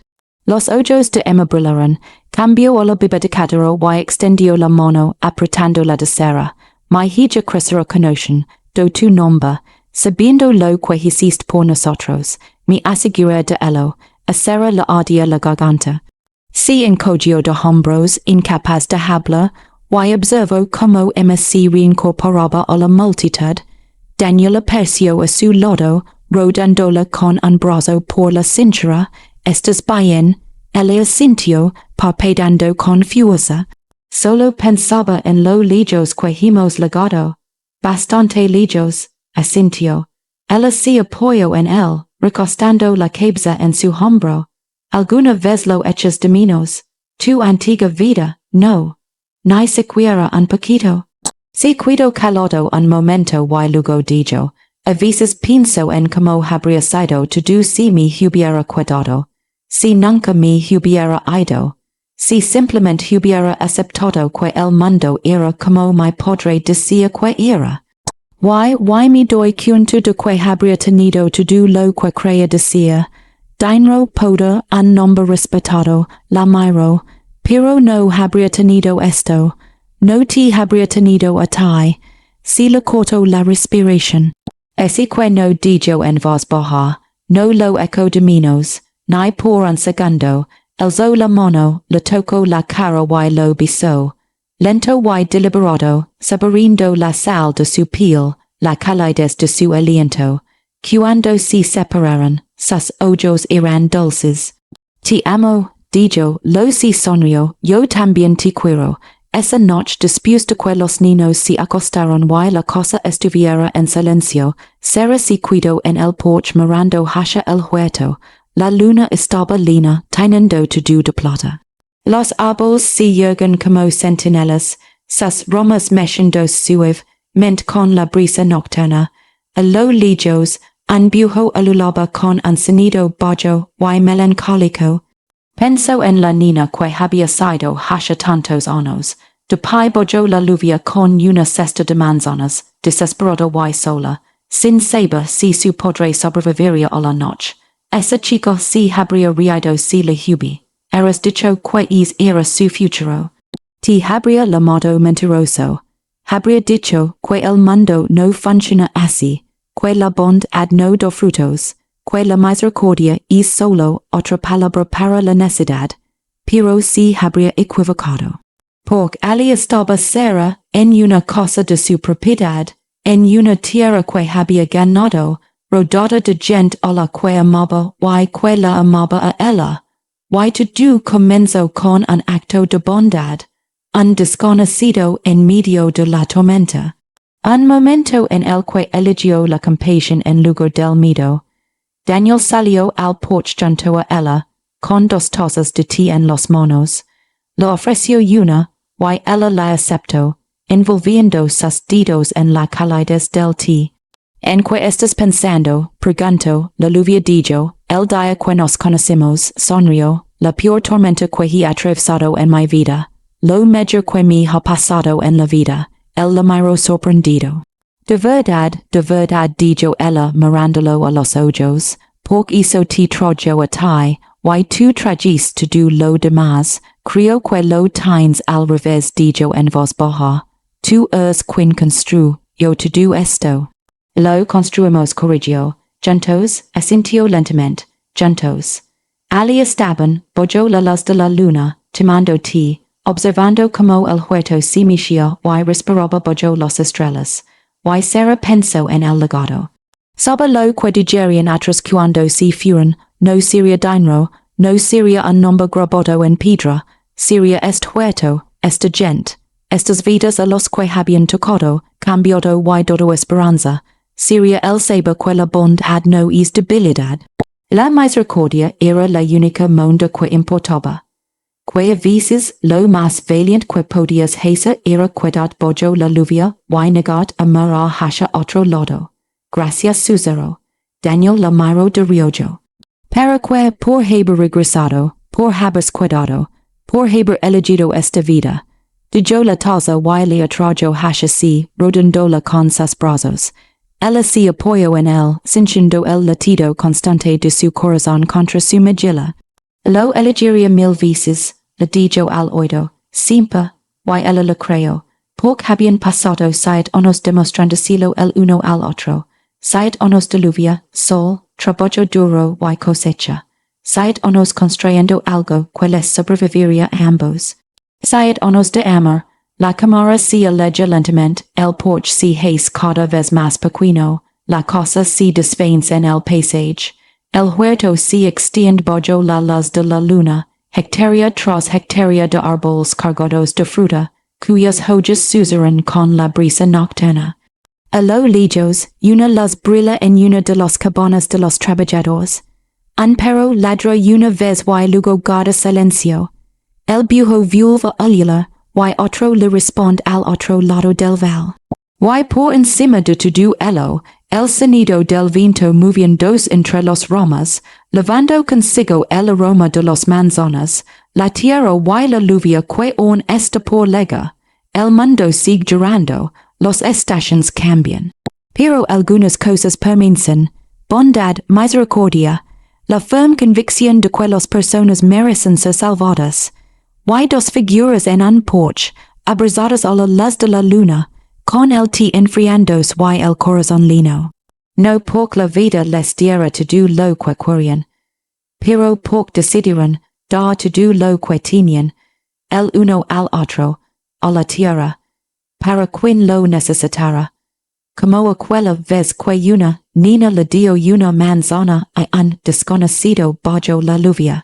Y cambió sus vidas para siempre. La pantalla se oscuras, sin final, pero con un suspiro, una pausa, un recordatorio de que todas las historias de misericordia comienzan de la misma manera, cuando alguien decide para ver, para ayudar, incluso cuando llueve, incluso cuando nadie está mirando, incluso cuando el mundo diga que no importa, porque sí importa. Siempre ha sido así, siempre será así, y en algún lugar ahora mismo, alguien está en medio de una tormenta. Esperando a que un desconocido se detenga, esperando a que la bondad demuestre que es real, esperando que la misericordia los encuentre, y tal vez, alguien lo hará, la forma en que Daniel encontró a Sarah, la forma en que Sarah encontró la esperanza, la forma en que un huerto creció a partir de la lluvia y la ruina, y una monda de oro que significaba más que su peso, el ama siempre encuentra un camino. Si lo permites, si es lo suficientemente valiente como para estar bajo la lluvia, y negarse a marchas, el fin.